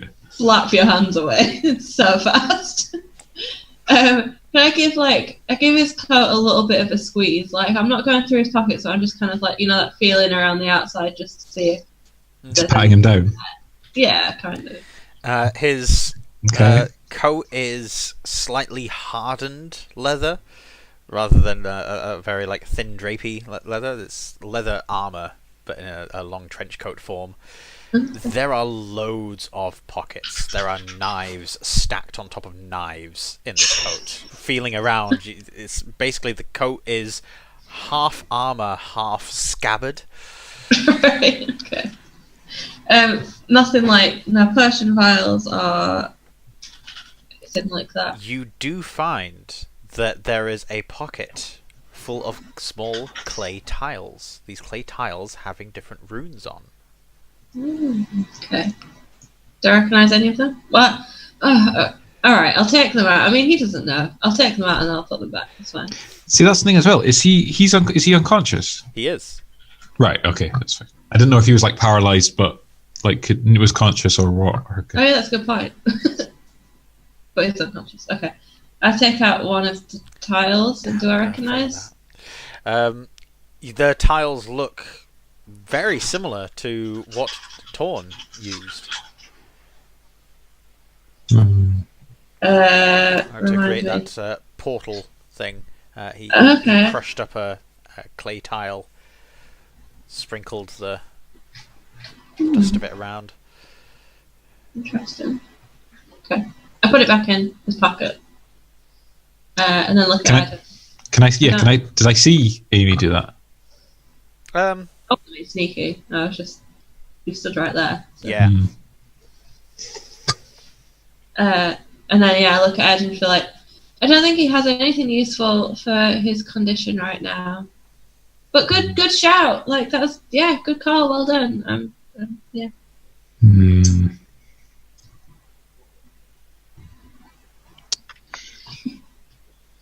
Okay. I just watch you until you leave. Gently stroking Xander's hair. You get to the standing stone. Von, just kind of walking Anakis through the motions. They touch the standing stone, and nothing appears different. They assure you that this is how the magic works. You just simply have to walk through, and you're there. Come on, it's okay. Can I just go through first, just to prove a point? I'll follow. Anakis and Eden boldly step through the archway, and they do not come out the other side. They just disappear. Yeah, I'll go through with Xander then. Yeah. Are we on the cart, or are we just? Yeah, I was wondering. Because if so, I'll just stay on the cart and let us go through. No, Simon took his cart. So okay. You guys have been hoofing it for the last couple of hours. Okay. Yeah, walk through them. As you walk through, all of you stepping out of the stone archway, you are amongst trees. This is a standing stone shrine that you have appeared in. There is a very thick canopy up above. Yes, sorry? I was going to say, can I make a perception check just to make sure there's nobody around? Yes. As we exit the standing stone. Mhm. Oh, well, that's shit. 4. Oh, no, 8. Sorry, 8. You are snuck up on by a capuchin monkey. No. For a moment, you lose Nutkin and then realise that he's tucked away in your sleeve, staring out and looking quite happily around at all these trees. There is a great deal of warmth and activity all around you. You can hear the calls of so many birds and beasts up in the trees and hidden in the undergrowth. There are thick vines wrapped around these trees. There's all sorts of life growing on life, mushrooms and other kinds of fungal things growing everywhere. The stone shrine itself looks fairly well tended to. The stones are polished and neat. And ahead through the trees you can see a gold and white trimmed wall of solid stone, but very, very smooth. And towering up out of the canopy up above, piercing into the clouds, you can see this tall white tower. That is the central tower of Tharansari. We're here. Well, where do we go? Eden? Or Eden. Where's your people? There's some alchemists. Maybe you guys should wait here. I'll be faster if I go on my own. And it's not really the kind of thing you bring your friends to. Sure, we'll wait here. Will you bring them here? Maybe they need to see his condition first. Sure, I can do that. Okay. Or I'll work it out. Leave the details to me. Okay. Where shall we wait in here in the middle of the forest? Or? Looks safe. Can I roll an insight check? What are you wanting an insight on? I just don't trust her. Alright, make an insight check. Yes, Eden, yes. make a charisma saving throw. So it's just D20 plus my charisma modifier, right? Yes. 21. 20. So, if there was any deception from Eden, it is covered by the best poker face. But that is not to say that there is deception there. As far as Anakis is concerned, Eden's entirely on the level. She knows the area. She wouldn't leave you guys in a dangerous situation. She's been in fights with you guys, looking out for you. Oh. How long will Eden? How long will it take to get there and back? I mean, to get there and back, not long, but to get there and get something that we need and then get back might take longer. I think I just feel like it would be a good idea for them to see him and to see what's happened to him because how are they going to know what to make? Well, if I describe it and if they think that they need to see him, then I will either bring them here or bring Xander there. Okay. Airden, do you think maybe she should take the worm? Oh, no, I don't think so. Okay. Airden, I feel like you don't want to save him at all. Like, come on. You know how I feel about him. I just don't. This is this worm could be a powerful magical artifact and a weapon in the wrong hands. So it'll stay with me just now. I would be happy to go with you, Eden. I could escort you. I could be discreet and stay out of the way of your friends. I think just the worm would be fine. Just the worm. Nah, I don't think Airden would give it up. I'm gonna bring it back. I know it would be good for the narrative, but no, Airden's not going to give it up. Okay, that's fine. Eden, just if you could hurry, that would be good. Okay. Oh, wait. Xander is poisoned because of this worm, isn't he? Yeah. I really could use that worm. Yeah, but I want, like, me, Daniel, I want to give it to you, but, like, Airden doesn't even care if Xander lives. Like, Airden could. What is Airden's passive perception? Can I 14? say fine? Then he can come with me. Just no talking. Well, yeah, 100%. Laura, I was going to. Would you mind rolling with advantage a dexterity ability check? And you're adding an extra +5 to this.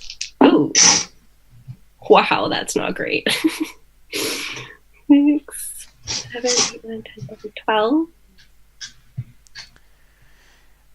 Airden unfortunately feels the jar leave the pouch that it's in, and looking down sees Enver with it half out. And he smiles. Frozen now that he's been caught.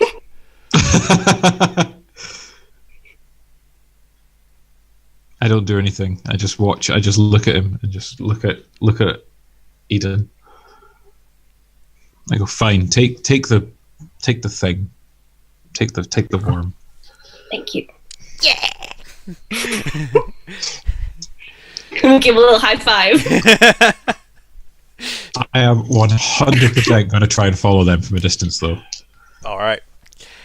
So, as Eden and Enver wander away from the party, you guys, with the exception of Airden, who after a few moments decides to stalk away, Amy, Anakis, Xander, you are greeted by the Forest Welcoming Committee.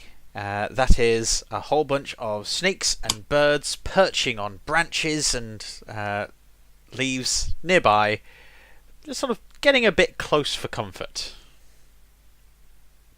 Should we just like start walking? We'll walk in that direction, and when they come back, they'll find us. I don't think we should stay here. Eden, it takes you only 10 minutes to walk through the underbrush. You are well versed in this local area. You know that the forest surrounds the city, and that there are some that want to see it more interwoven, but for the majority of High Elves, they enjoy the sovereignty from the concerns of mortals, but also from nature itself. The tall, solid white walls with the gold trim, they tower above you. You see that there are small gemstones set every few feet, and these are gemstones that are attuned to one of the grand wizards that operates here. He is able to look out of any one of them to help inform town guards of anyone nearby. But they're not usually actively observed. So you know that unless they're trying to look for someone who's just run out of the city, they don't tend to look in them. You approach the gates. They are large, they are bronze, they are gilded with a silver trim, and embossed into it is a tableau. And it is a tableau of an elven king lowering his hand with a gift inside, and on the other side, on the other door, just a litany of mortal races, all clamouring, grateful for the gift that this elf is bestowing upon them. As you approach, there are 2 guards standing in posts at the top of the gates. They look down, see you, and go, "Halt! Who goes there?" What's gonna get me further? Like, what's more useful here? Like, the spy stuff or the almost a royal kind of stuff? I'd say your approach would be up to you. Either would get you in. There's not going to be like a penalty for using one method over the other. It's going to be whatever narrative flair you want to go with on this. Right. Well, let's switch it up. Let's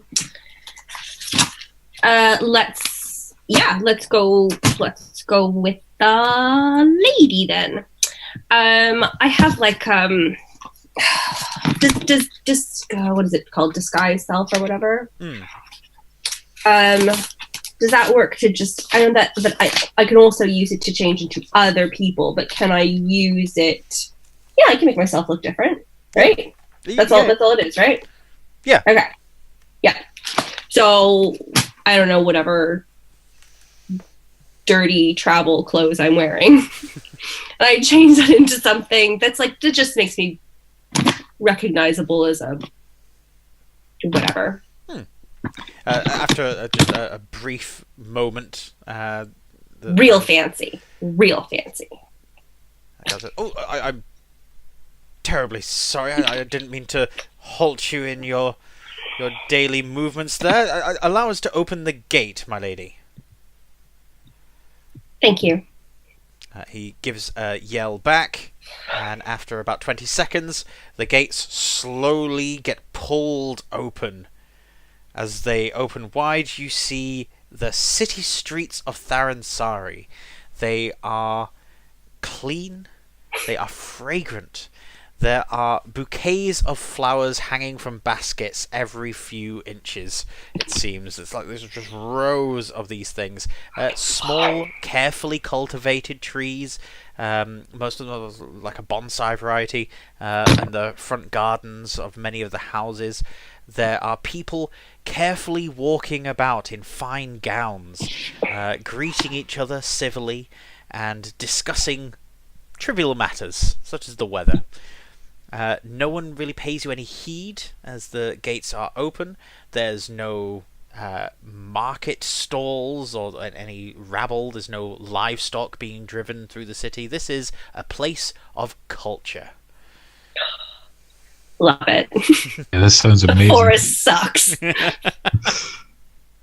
The forest sucks. The city of Tharansari, as you are well aware, is a circular city. It is separated into distinct districts. The district that you've entered into is a residential one. You simply need to maneuver through the central hub near the tower or around the outside. It's entirely up to you. But you know where you're going.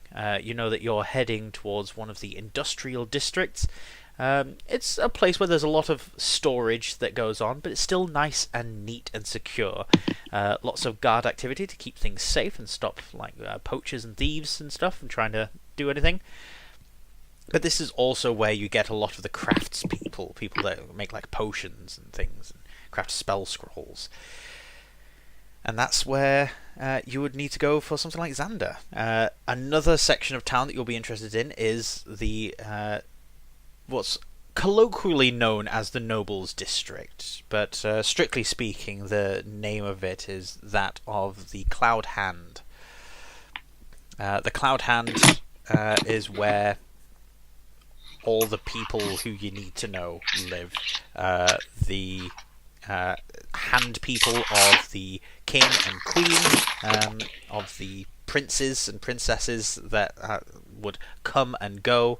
They will usually leave like a servant in residence whenever they come to visit here. They've got someone on hand, so it's less people to cart around. So the sort of like embassies from the other city-states. So anyone that wants to come and stay here. But you know that this place is run by the Prince Merker Edel. He's the guy in charge, and his staff are still here. Right, I'm going to the crafting district. I'm going to find me a potion. All right. Am I still following? How far behind am I? After Eden starts moving away from the gate, how do you want to approach? Do you want to be stealthy and try and sneak into the city, or do you want to... Like, I know you want to hide from Eden, but are you hiding from the guards as well? No, I think I'll just walk confidently as if I'm meant to be there. I'll maybe just kind of nod to them as I walk towards the gate, just walking with purpose. Halt, sir. Do you have any business in town? Yes, of course. I'm returning to the city. I've been away for a while, but I'm eager to get back and see some old friends. If you could open the gate, please, my man. He peers at you for a moment. You look a bit wild for my tastes. I look incredulously at him. Wild? Do you not know who I am? Give me your name. My name, sir? Yes, your name and rank, so I can speak to your superior. Of course. My name. says Drew hurriedly. My name. My name is NPC. My name. Enialis. Okay.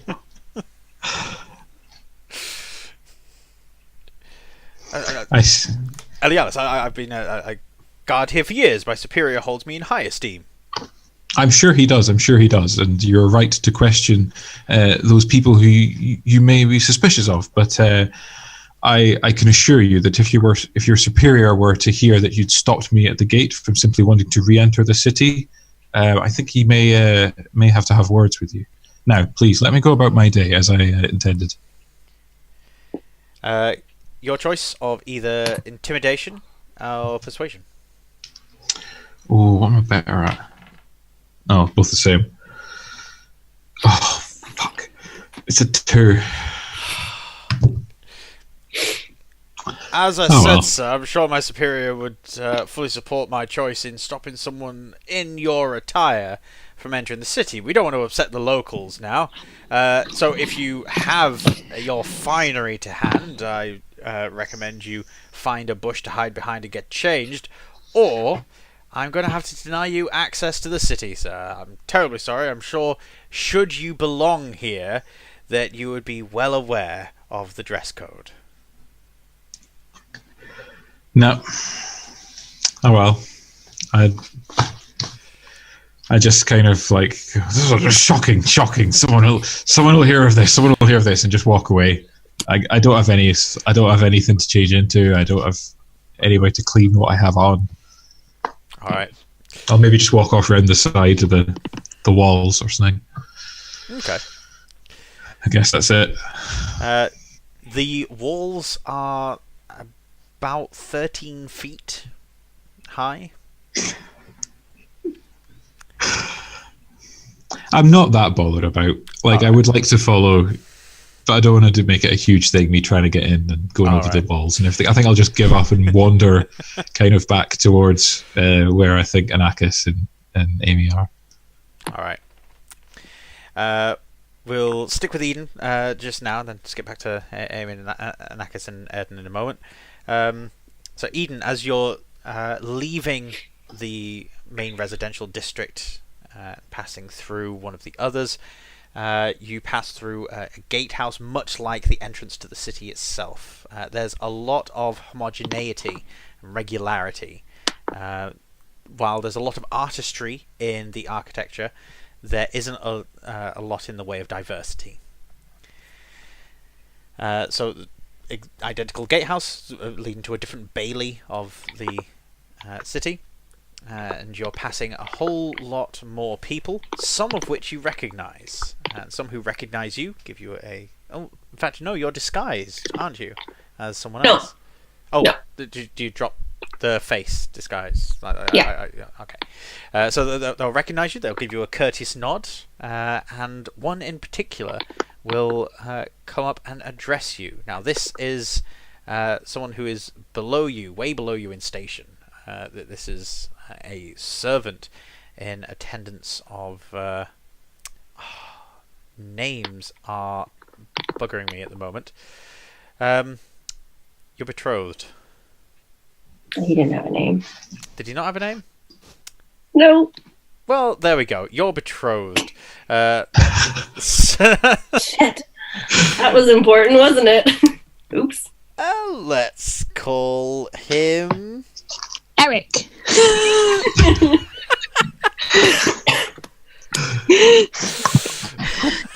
Something I can pronounce. It was the first prince name that came to my mind. I'm kind of like Little Mermaid. Yeah! Prince Eric from the Little Mermaid. I don't know why. Let's elf it up a bit. Let's go with Erica. That just sounds like a girl's name. Erica. Yeah, I was adding an R to it. It's a bold choice you've made for the character. Erican? Eric John. Erico. Ericon? No. It sounds like a transformer. Erical. It does. Erical? Oh god, that's like Eric and Ariel. Oh my goodness. Why are names... It's so hard. You know what? Let's go with Eric. Eric is fine. Eric can be an elven name. That's... It is now. Yep. Maybe it's short for something else. Like Ericathian. Sure. Yeah. Sure. It can be spelled with like an umlaut and 2 C's and whatever. Alright, so this servant to Eric is named Hayen. Right, I know him, right? Yes, you know him, Yeah. but he's far below you in station. You're not obligated to speak to him. But he tries to stop you in the street. Ah, Eden! Wonderful to see you. That's not really how she should be addressing me, but I'm not going to say anything because... I mean... It's fine. It's fine. It's fine. I'm terribly sorry, my lady. No. I'm kidding. It's nice to see you, Hagen. How are you? I'm doing well. It's been quite a while since we've seen you. Are you keeping well? Yes, very well, thank you. Wonderful. My Lord Eric would, I'm sure, very much like to know that you're in town. Yes, and I was just about to make my way there. I had a quick errand to run first. I've only just gotten back into town, and I thought perhaps I'd freshen up first before going there. Indeed. I will make sure that my lord is aware and will be awaiting your company. Thank you. I won't be long. And he straightens up and wanders off a little bit. What would your passive insight be? So if it was 8 plus proficiency, which at the moment is if you're proficient 9. in insight.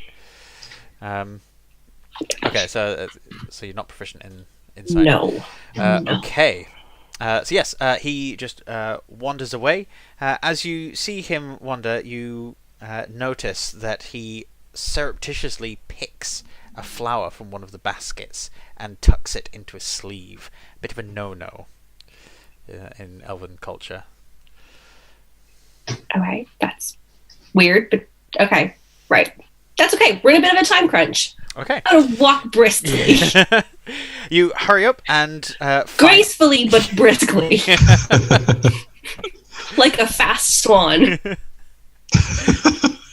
You note that a few courtiers try to sort of catch your eye, but they don't stop you for a chat. And as you swiftly move by them, you eventually get your way to the industrial district, where you have a whole mess of these alchemist workshops and things.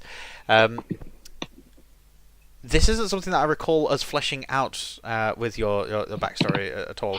Do you want to... Because these people are not like in the courts and dealing with things, but the people that you might want to know. These are the kinds of people that would deal in like poisons and things as well.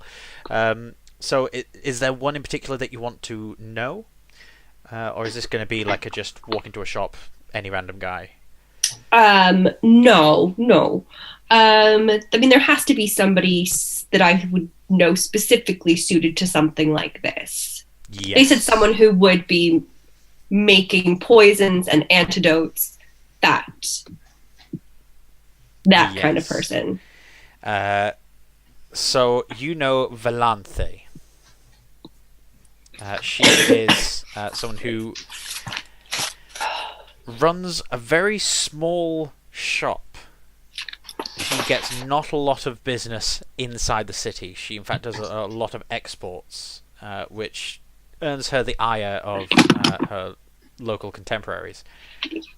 But she knows her stuff, rather than relying a lot on the ignorance of the general population as to various healing herbs and tinctures and things.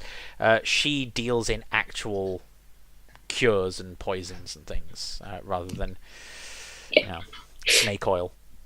And she's earned your respect. Approaching her small place, you see that the flowers are much more vibrant, that there are some large insects moving about, something that looks like two bees stuck end to end, the bottom bee sort of curling under and using what would be its stinger to like lift up the flower, the other bee stretching out its hands and moving them towards the middle of the flower, and you see tiny little tongues come out from each of its legs to try and get at the nectar from this flower. It's not an unusual sight, it's just an insect unique to feeding from that particular flower, and it's rare that someone's able to cultivate it. Usually it's just grown wild, and it usually dies if anyone tries to grow it themselves, so it demonstrates great skill. Entering the shop, Valanth is there, sitting in a stool. She doesn't have a countertop. She doesn't deal with clients all that much. She just has workbenches around the side and all sorts of alembics and calcinators and all sorts of alchemy supplies all about her. The air is thick. You see this sort of red dust hanging in the air everywhere, and it smells strongly of nutmeg, and you also get a vague herby sense, something in the way of like a basil. And she doesn't even look up from what she's doing.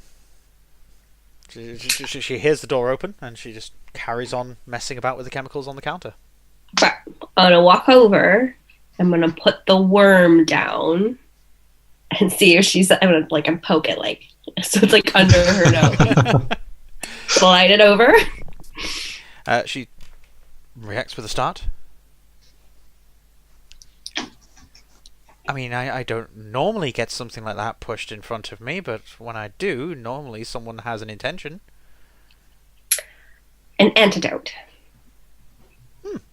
Preferably quickly. Indeed. Do you know what it is? Demon worm? Well, it narrows it down. She gets up from her stool, she goes over to a bookcase at one side, and she pulls out a massive tome, slams it down on the table, and opens it up. All of the leaves of paper in this book are not connected to a spine. These are loose leaves kept inside a leather folder, essentially. And she starts leafing through them quickly, and pulls out 3. And she lays them out. If you've ever seen the 2nd edition Monstrous Compendium, they look like monster sheets from that. Thank you. Yes, you see 3 very similar worms. Well, from the coloration and the way that it's behaving in a trapped state, and she quickly grabs a heavy wooden dowel and pokes the jar violently. Yes, from its reactions, it's going to be one of these 3. Well, the antidote to these 2 is fairly common. It's just a few herbs I'll be able to gather from my garden. But if it's this 3rd one, that antidote won't do anything, and your friend may in fact die. The antidote to this 3rd one is itself a poison. So how do we narrow down which one this is? It can't be a guessing game. No, the only way that I can see to fix this... Oh, parasites like these, the best way to observe what their qualities are is to give them a host. I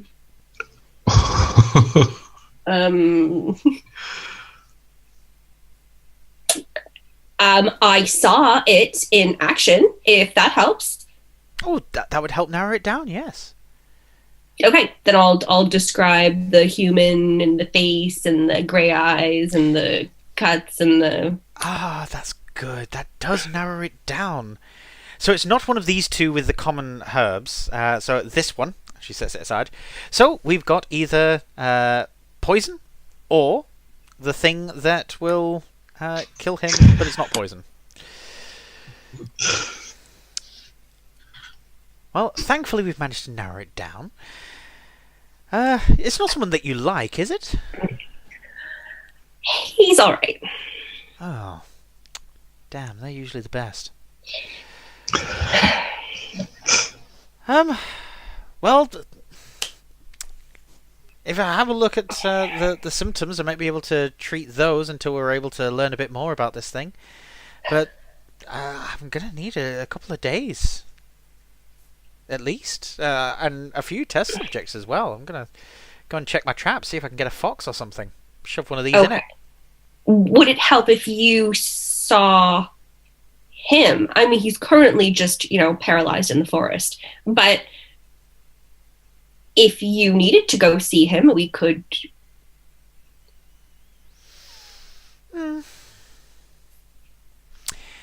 Tell you what. Let's do this the easy way, because I can tell that you're in a bit of a bind. She takes down a small vial, unstoppers it, and you get this sort of green smoke billowing out. And she very quickly covers it with her mouth and downs the just vapors that's in here, and then chucks away the bottle. Well, let's go and see your friend. What follows is Eden, you and Valanthe are aware of leaving the city, going and visiting Amy, Anakis, and Airden. You see Xander. She looks him over, and then just as you're turning around to head back into the city, you are immediately back inside her small shop. She wipes her hands and sort of brushes down this weird glitter that's all over her now, and you notice that it's all over you. You've been hiding that one from me. I have, yes. It's a simple, bendy concoction that I've been working on, but your friends are entirely unaware that we visited. It's sort of a yo-yo effect. It allows me to go on short journeys somewhere, find something out, and then snap back. No one's any the wiser. It's good because they're nosy. Yes, they certainly seemed it. Especially that elven fellow. Yeah. Yes. But it seems that we will be able to take a very good gamble. I'd like to open him up and see the poison firsthand, but of course I can't really do that. Unless I take a bigger swig. No. It should be fine. No. This deadly poison, don't drink any of it. Don't give it to any of your friends, except for the one lying down. This will, in fact, be a demon squib. It's a nasty, pernicious creature. And how confident in general are you that this is like a percentage scale? Oh, very, very high 40s.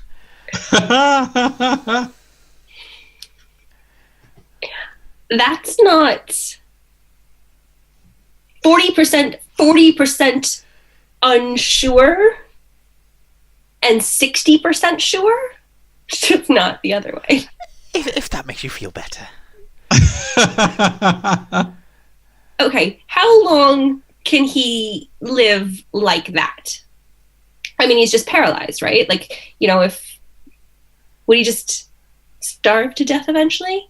I mean, that could take Yes, I imagine so. days. Yes, it could take weeks for someone to starve to death. What you've got to worry about is dying of thirst first. Usually about 3 to 5 days, depending on the climate and such things. Okay. 3 to 5 days. Mhm. And you're 60% sure that this antidote is not the one that will kill him. That's what you are saying I'm saying, yes. No, I'm asking you what you're saying. Or are you 40% sure? In this game, it's not really about sure. It's... Valanthe, I do not have time. Of course. I'm not certain. I'm about 49% sure that this will cure him. But the other thing just won't do anything for him and will exacerbate the poison. Okay, all right. Okay, so that's 50-50. Yeah. That's not the worst odds I've ever heard. Is it like a really painful death, or is it kind of quick? Oh, this poison's fairly strong, so it'll only be a few hours. Oh, okay, well, all right. And you don't think before he would either die from dehydration or starvation that you would be able to figure anything else out? Oh, certainly not. No, that would just require a pilgrimage to a place that I've never been before. I'd need to go and conduct some research of my own. Then that would take weeks. The only way that we'd be able to know for certain is if we had access to some of the more, expensive books. Things further north. How would we even get those there and back before he's dead anyway? It would take a long time to travel. So this is why I'm saying experimenting on my own would be faster. And that would take weeks. Okay. My recommendation is try the poison and try and move on. That is not reassuring. Okay. All right. I'm not going to tell them that, but okay. All right. Okay. Gotta give her like a quick hug. Thank you. And I want one of those sneaky stealth potions when I come back. She slips 2 of them into your pocket and says, "Our secret." Our secret. I'm a haul ass. Like a swan. Back to the forest. Like a majestic swan, you sashay through the city.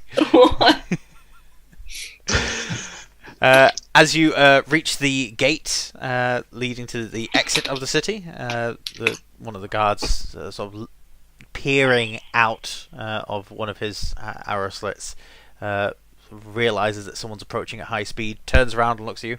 Oh, in a bit of a hurry, miss?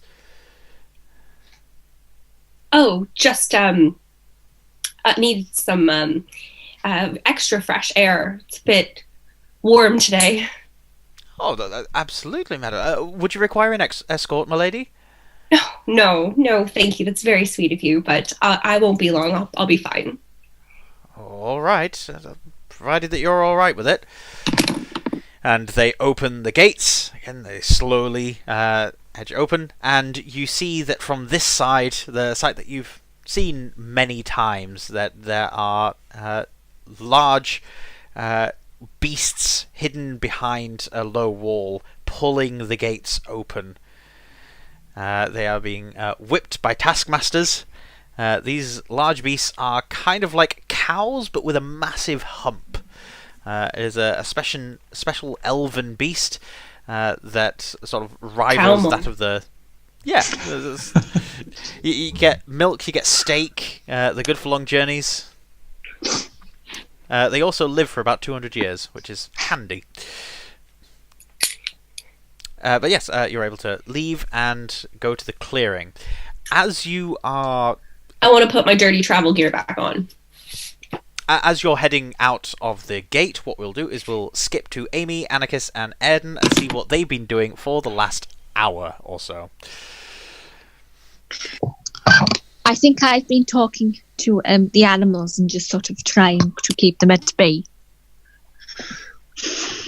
Have you been using Speak with Animals then? I have. It only works with beasts though, so I don't know if there are any beasts within the local vicinity. Yes, all of them are in fact beasts. All of the birds, snakes, and all that stuff, they are beasts. Mm-hmm. So yeah, you can speak with them. What do you want to say? We're not here to cause harm. We just want to help our friend. Who has sent you? No one sent us. We live here. What are you doing here? Who sent you? Nobody in particular. We just want to help our friend, heal our friend.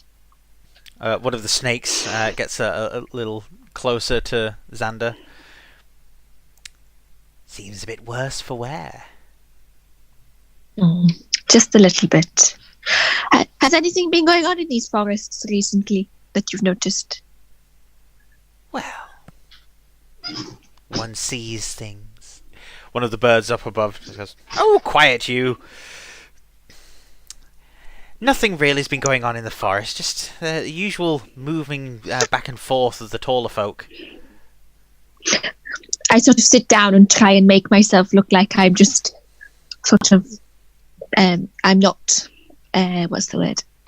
Big. Yeah. I don't want to intimidate the animals. What do you mean the big folk? Which big folk? The ones that look like the people in the city, or other big folk? The ones that look like the people in the city. They've been sending lots of them out like ants. Just flowing out. It was a while ago, though. Quite a lot of sunsets. At this point, 2 squirrels will run up, sit on your knee, and start chattering away to Nutkin. One of the birds will fly over and land on your horn. And a snake will start sort of like climbing up your arm, just to sort of say hello. You're a Disney princess. Yes. You can just start singing now. Hi. Amy and Airden will just see you start to get a little inundated with animals crawling all over you. It's fine. I'm used to it. Don't worry. Okay. And were they wearing armor, like silver, shiny things on them? Did they have big long swords as well? At this point, a magpie caws loudly and lands down on a small broken branch on the ground. Sort of puffs himself up. Ah, the day the shiny things walked. Yes. Yes. That was a good day. Thank you. Did you steal anything? Oh, of course. Can't let him go by. Tempting me like that. No. Oh. Obviously. Oh, you should have seen it from the air, though. The sun, it glinted off them. Oh, it was gorgeous. Weird smell, though. Do you know what? Weird smell? What do you mean? smelled a bit like, well, don't know what. Hot rocks. Okay. And which direction did they go in? Oh, they went over where the sun comes from. Okay. Lovely. Lovely. All right. Okay. That's lovely. Thank you. Anything else that you've noticed? Any messages or... One of the squirrels, after chattering back and forth with Nutkin, then sort of pricks his ears up at this and nudges Nutkin, whispers something into his ear. Nutkin then turns, looks at you, and says, "Seems like there's really weird things happening further south."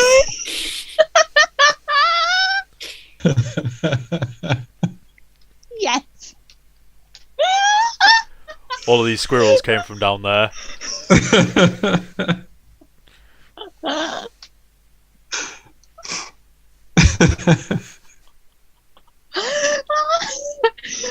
no! Oh no! Okay. Right. What do you mean weird things from the south?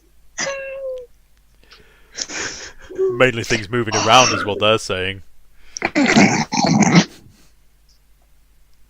Moving around on their own. Like a bird's picked it up and dropped it. But there's no bird. Okay. Oh my god, no. Okay, right. Thank you, Nutkin. You're very helpful. You're welcome.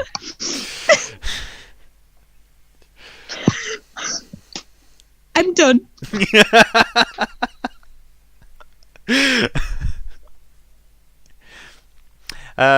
So, Amy, Airden, anything that you guys are doing during the hour?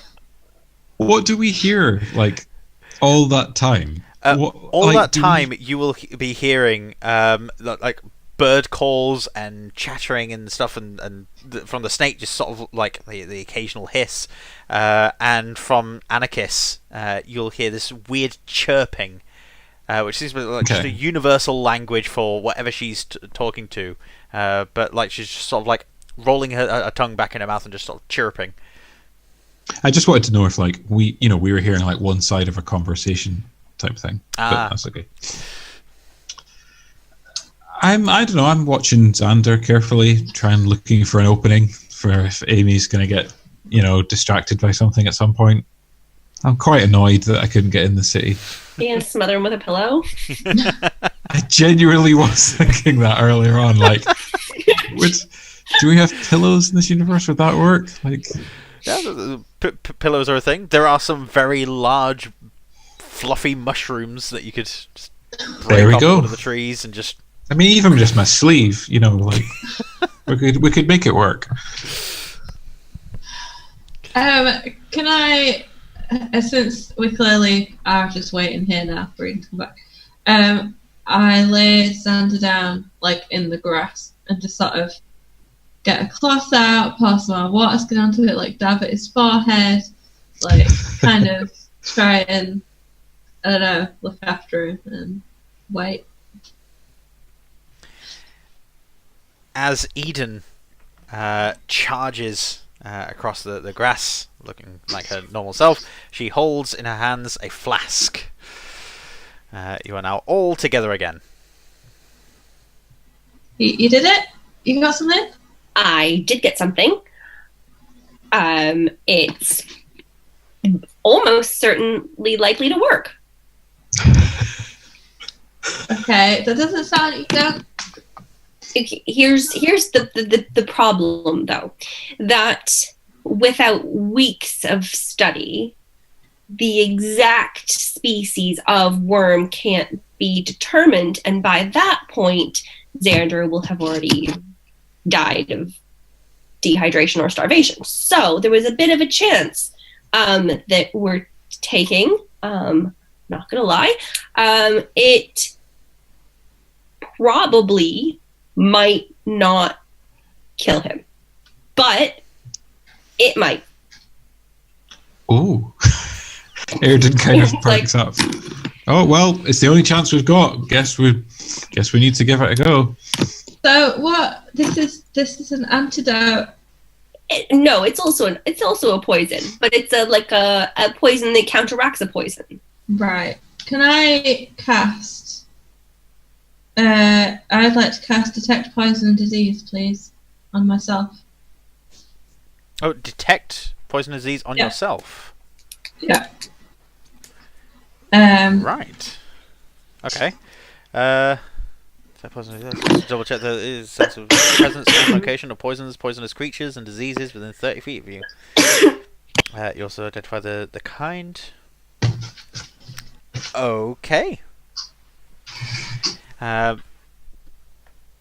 Just closing your eyes, taking a deep breath in, and as you breathe out, you flick your eyes open, and you can see with every heartbeat of yours, you see the veins in your eyes sort of silhouetted against your vision. And as you cast your eyes about, wherever one of these lines intersects with Xander, you see it darken slightly and become purplish. Looking at your own hands, you don't see any of it. You are without poison. However, lots of these snakes are poisonous that are listing around the place, including the one wrapped around Anakis's arm. Okay. Also, the jar is definitely poisonous. Okay, because it says, where's my bloody card gone? Put it back, that's what the problem was. It says you can identify the kind of poison or disease. So I'd like to know what the kind of poison in the jar is. And in Xander. And then I want to be able to see if I can see the one that's on Xander now leave. Right. Yes. You'll be able to identify the one that's in Xander and with the worm in the jar. You'll be able to identify exactly that in your brain. You just sort of like hear the name of these things said out, but it's in a voice that you don't quite recognize.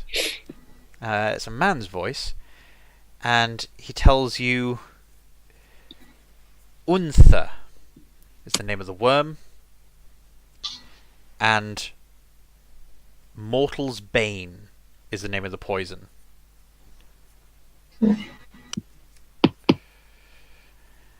Right. And then, sorry. The poison in the jar, is a few drops of basilisk blood suspended in oil. That is deadly to pretty much everyone. That the basilisk blood will harden people's skin until it resembles stone. However, small amounts of it can be used to counteract certain poisons, including some from parasitic worms. Not from an Unther, though. Right. So am I getting that this isn't going to work? Yeah. Okay. I turn to Eden. This isn't going to work. Care to elaborate? This won't work against an Unther venom poison stuff. That's what the worm's called. Okay, all right. It's the other one. It's the other one then. Okay, all right. That would have been helpful before I went into the city the first time. But how long have you known this, Amy? Why didn't you tell us this before? I only just learned it now. Cast a spell and it told me the name of the worm and the poison. The poison's called Mortal's Bane, the one in Xander. I'm gonna take my jug back. Go back to the city. You head back. Valenthe is very accommodating. She immediately replaces it, and then wraps up a small rose quartz and attaches it to a string, hands it over to you. And he says, "Just in case. I'm glad it's working out." What's working? Just don't tally. On you go, dear. Thank you. Swan it back.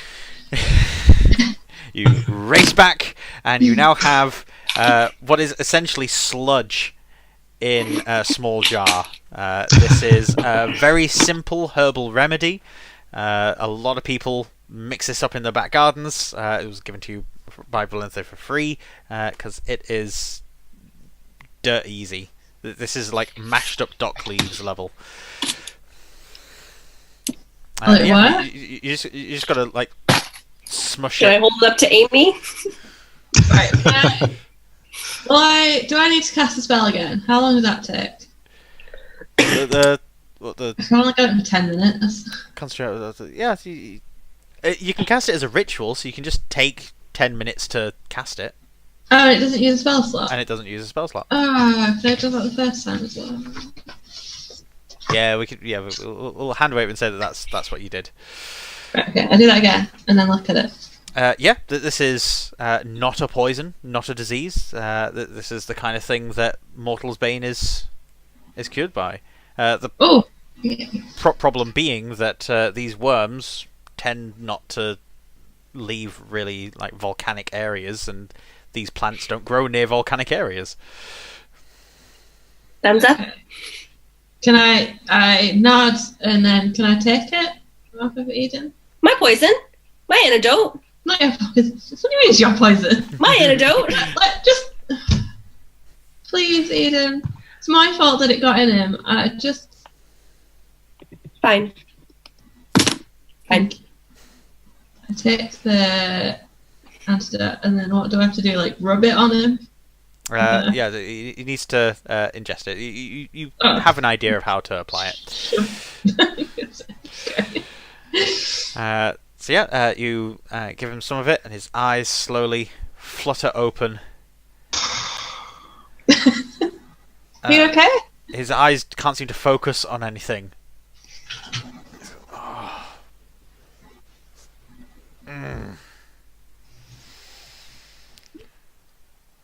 What happened? You got infected, but we cured you. You're all right. You know, I don't want to put too much on you at once. Like, are you feeling all right? Yeah, my mouth doesn't taste very good. No, assist stuff, and I'd like show him the jar that. And why was I poisoned? You know how I told you not to burn that body? Yes. At the farm. Yeah. You know the worm that you took out and you squished? Oh, awful thing. The unthas, they're called. Yeah. One got in you. It got in your neck. But I got it out. I cut it out. I caught it before it got in, and I cut it out for you, and then I healed it all up. Like you're all okay, and then I carried you to Saris or wherever we are. That's and quite a way. And you knew what to give me to cure me? Well, Eden has some alchemist friends, I think, and then she went and brought something back, and then it was something that would have killed you, but then I cast a spell, and then I could see that wouldn't work, and then that's how I knew. Also, then found out that it wasn't until I didn't know that before, and then Eden really kindly went back again and brought some ointment stuff. So Eden saved me. Well, I guess. It depends on what.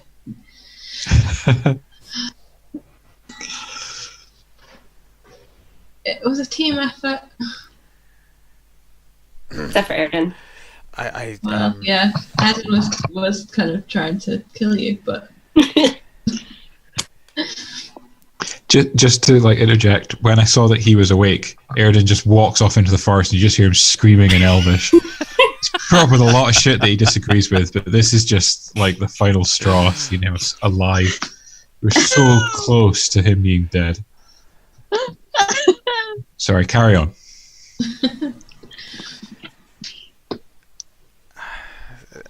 Eden, and he puts a hand on your shoulder and he wearily picks himself up. You can tell that his body's still weak. He's shaking a little. This is half of the course. This poison leaving his body, he's going to be weak for a while. Thank you. Oh.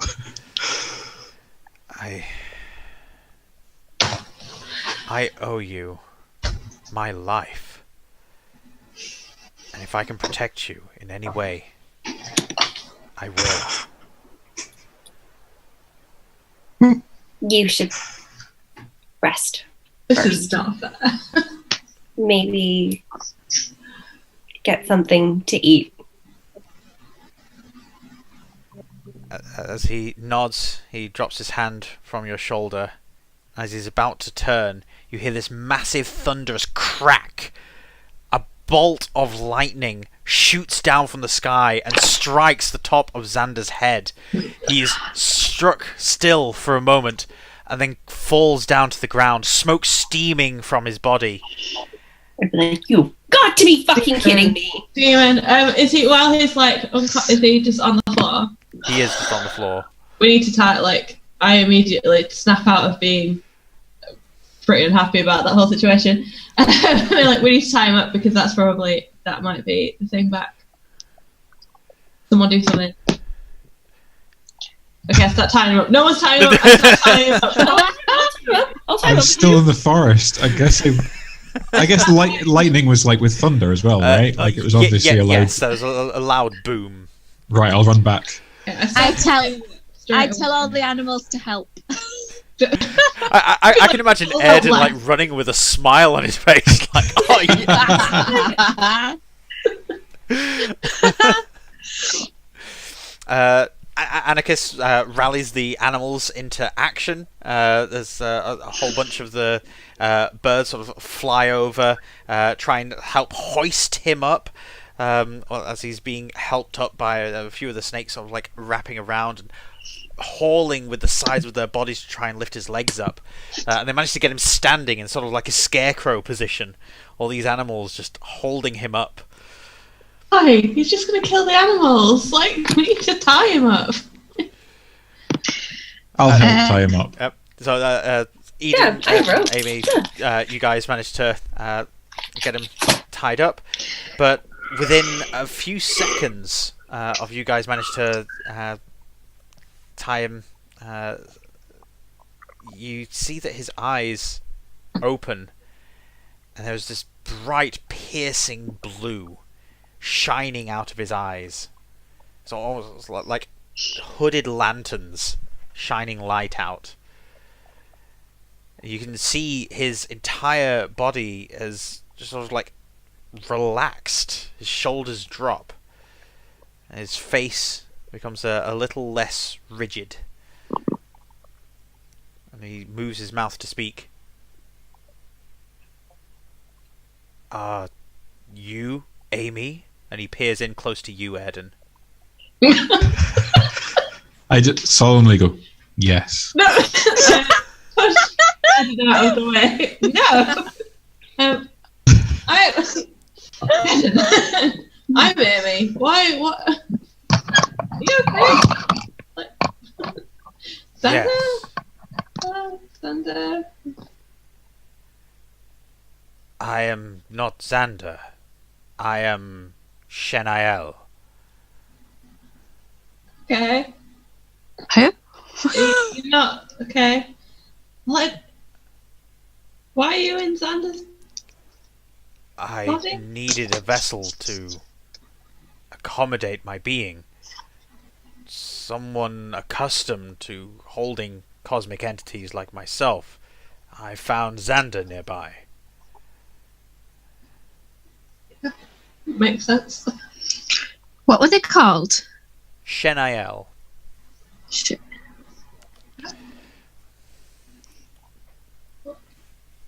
Why? Do I?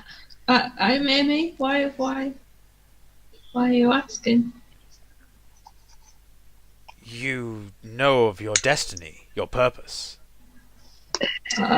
Kill Begazil? Yes. And you are to do so with 5 companions. These guys? There's only... Yeah, I'm kind of like... Yeah.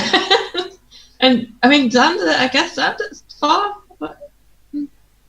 Nutkin and Enver? Enver? The details are being lost. This host is fighting back.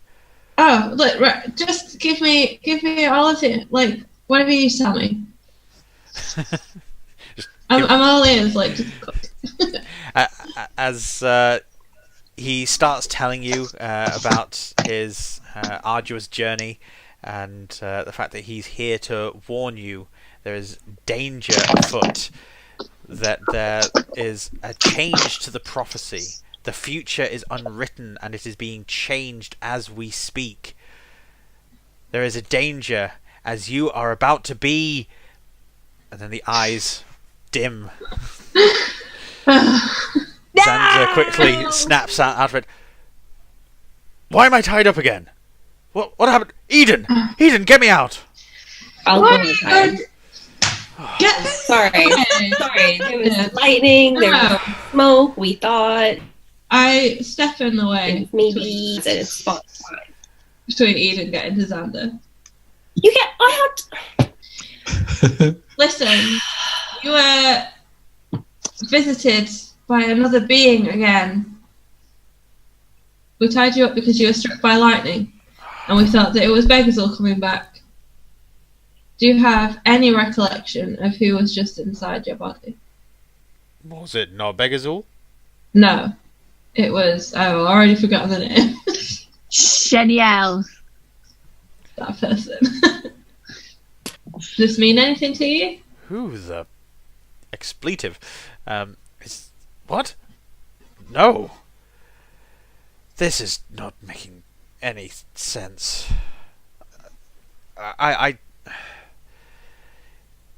Amy, I appreciate your position in all of this, but I don't want to be a part of anything else being in me. I don't really want you to be either. I didn't bring it here. Can I say you can move now, Amy, and I'm going to go untie him? He's grateful. Just gives you a quick sort of bro hug, almost. Just like, yeah. Bro hug. Cheers. I think we need to regroup. The elves were marching. We were... We need to focus up on one thing at a time. So there's a Shenael thing. We need to concentrate on stopping Begazul. How do we do that?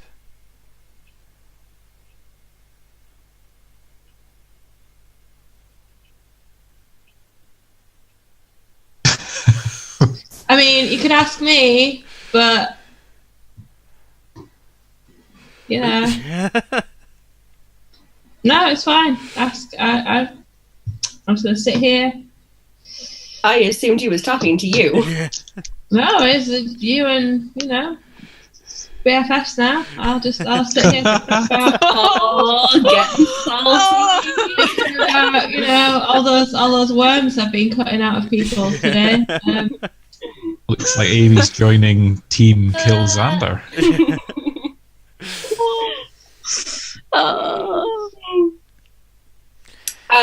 Okay, all right. So if he's talking to me, then I'm going to say, I think that Amy would have a much better idea. I have something I have to do.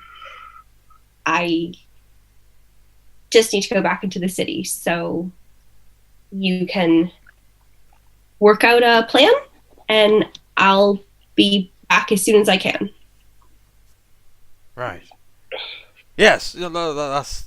Yeah, of course. Of course. Yes, let's formulate a plan.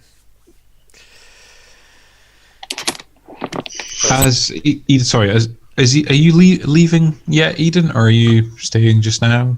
No, I'm going. Airden kind of hurries up next to you and says,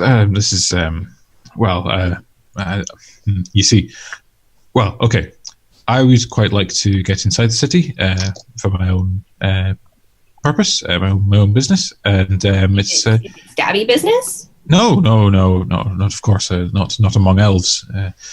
I just like to go inside, and I can't get through the gate, and that's because you look like you just rolled out of a ditch. Well, simple misunderstanding between the guards, but you seem to have a way with them. Perhaps you could escort me inside, explain to them, of course, that I am I'm worthy to go inside, of course, and I'm sure they'd listen to you. Want to be a little bit more specific about what you're doing inside the city? Well, I don't actually have a specific purpose. I'd like to look around. I'm intrigued. I'm hoping that I can find... I'm not really sure, to be honest, something that can help me on our quest. Can I tell if he's telling the truth? Yeah. Give me, I could just say if I am or not, if you want. Yeah. Airden just genuinely wants to, he's interested in maybe seeing if he can find something. I mean, when he says his quest, that's not exactly what, I don't picture this turning out the same way I think Amy does. But yeah, if there's an alchemist, I'd like to maybe visit the alchemist. If there's, I don't know, other places in there that, maybe like a place that sells clothes, things like that, I'd kind of like to go and look around and stuff. I think I have friends in here, so don't embarrass me. Yeah, of course. I'll follow your lead. And once we're through the gates, please feel free to go off on your own, purposes. I would not feel at all comfortable going into the city, so I think I am going to stay in the forest, if that's okay. Okay. How dirty does Airden look? Is there... I think it's probably quite bad. Did I not get covered in, gunk or slime or something, or, dirty water at one point? I'm just going to use my... There's a lot of mess. I could use my... You got mismatched shoes for a start. A nice clothes. Well, that's something that's kind of high on my list as well. I'd like to get new, nice clothes. Mask of Many Faces twice, can I?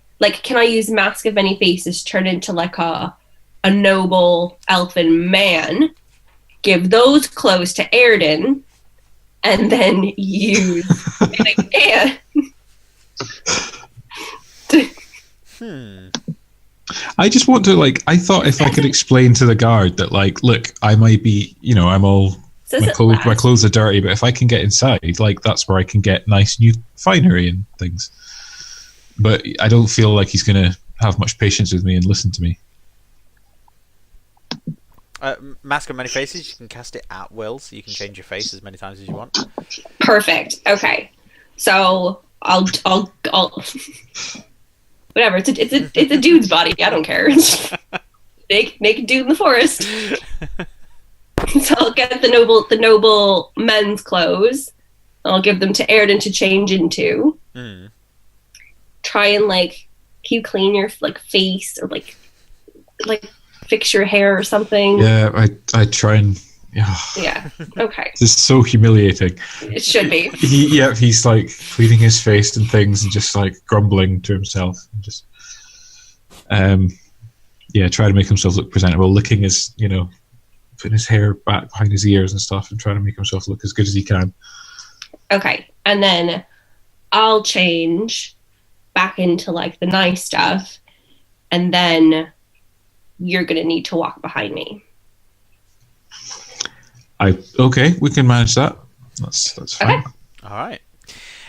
while you guys are going into the city, Amy, Anakis, and Xander are outside. Xander looking a little apprehensive, rocking back and forth a little bit. You can see his hands start to shake as he presses them together. Then all of a sudden he stops, immediately drops, and his eyes start glowing bright blue again. Amy. Yeah. I feel that there is something that you need to know about. While I have you, you and Begazul have a connection. It is one of the reasons why the prophecy mentions you. Begazul has made an agreement with the God of Justice. Such an agreement cannot be easily broken. He has decided to take you as his bride. Okay. But Why? I cannot allow this to happen. Because before you were sent here as you are, I was your husband. Okay.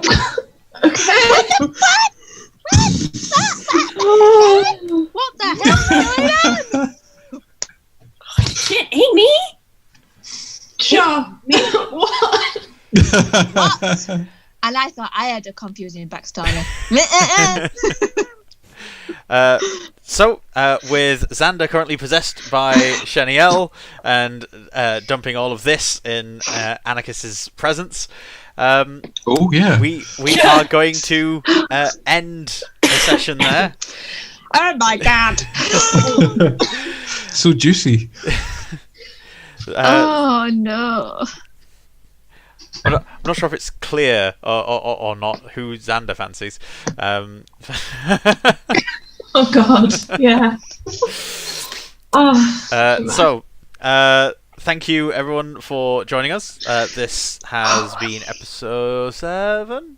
Episode 7. Oh, who knows by now? Yeah. No idea.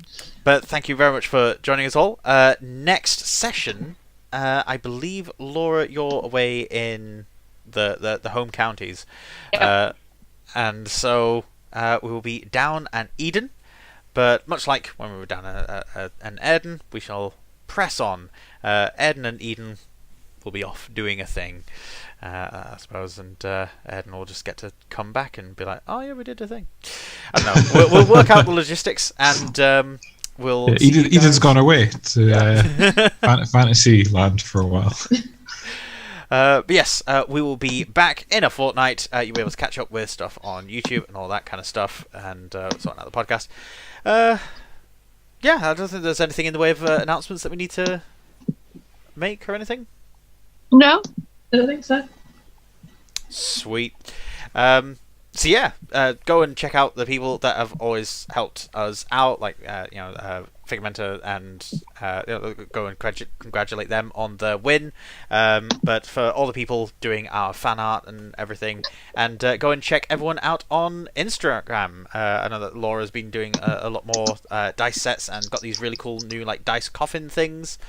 So that's really cool. Go and check that out. I know that Abby, you've been really busy of late with a lot of your trays and bags getting sold. I don't know. I nearly called you Amy again, Kerry. I see the name. I'm like, Anakis. That's not a real person's name, but Amy, that fits. Could be, yeah. So Kerry as well has been 3D printing like crazy. Is there still a Oh God, it's just a whole thing. We now 3 printers are broke again. It's just a thing. Oh, you've All got of the worst them? luck. All of them, yeah. It printed to the VAT again. It's just, yeah. Oh. The thing I will say though, like kind of to do with like going on my Instagram and stuff.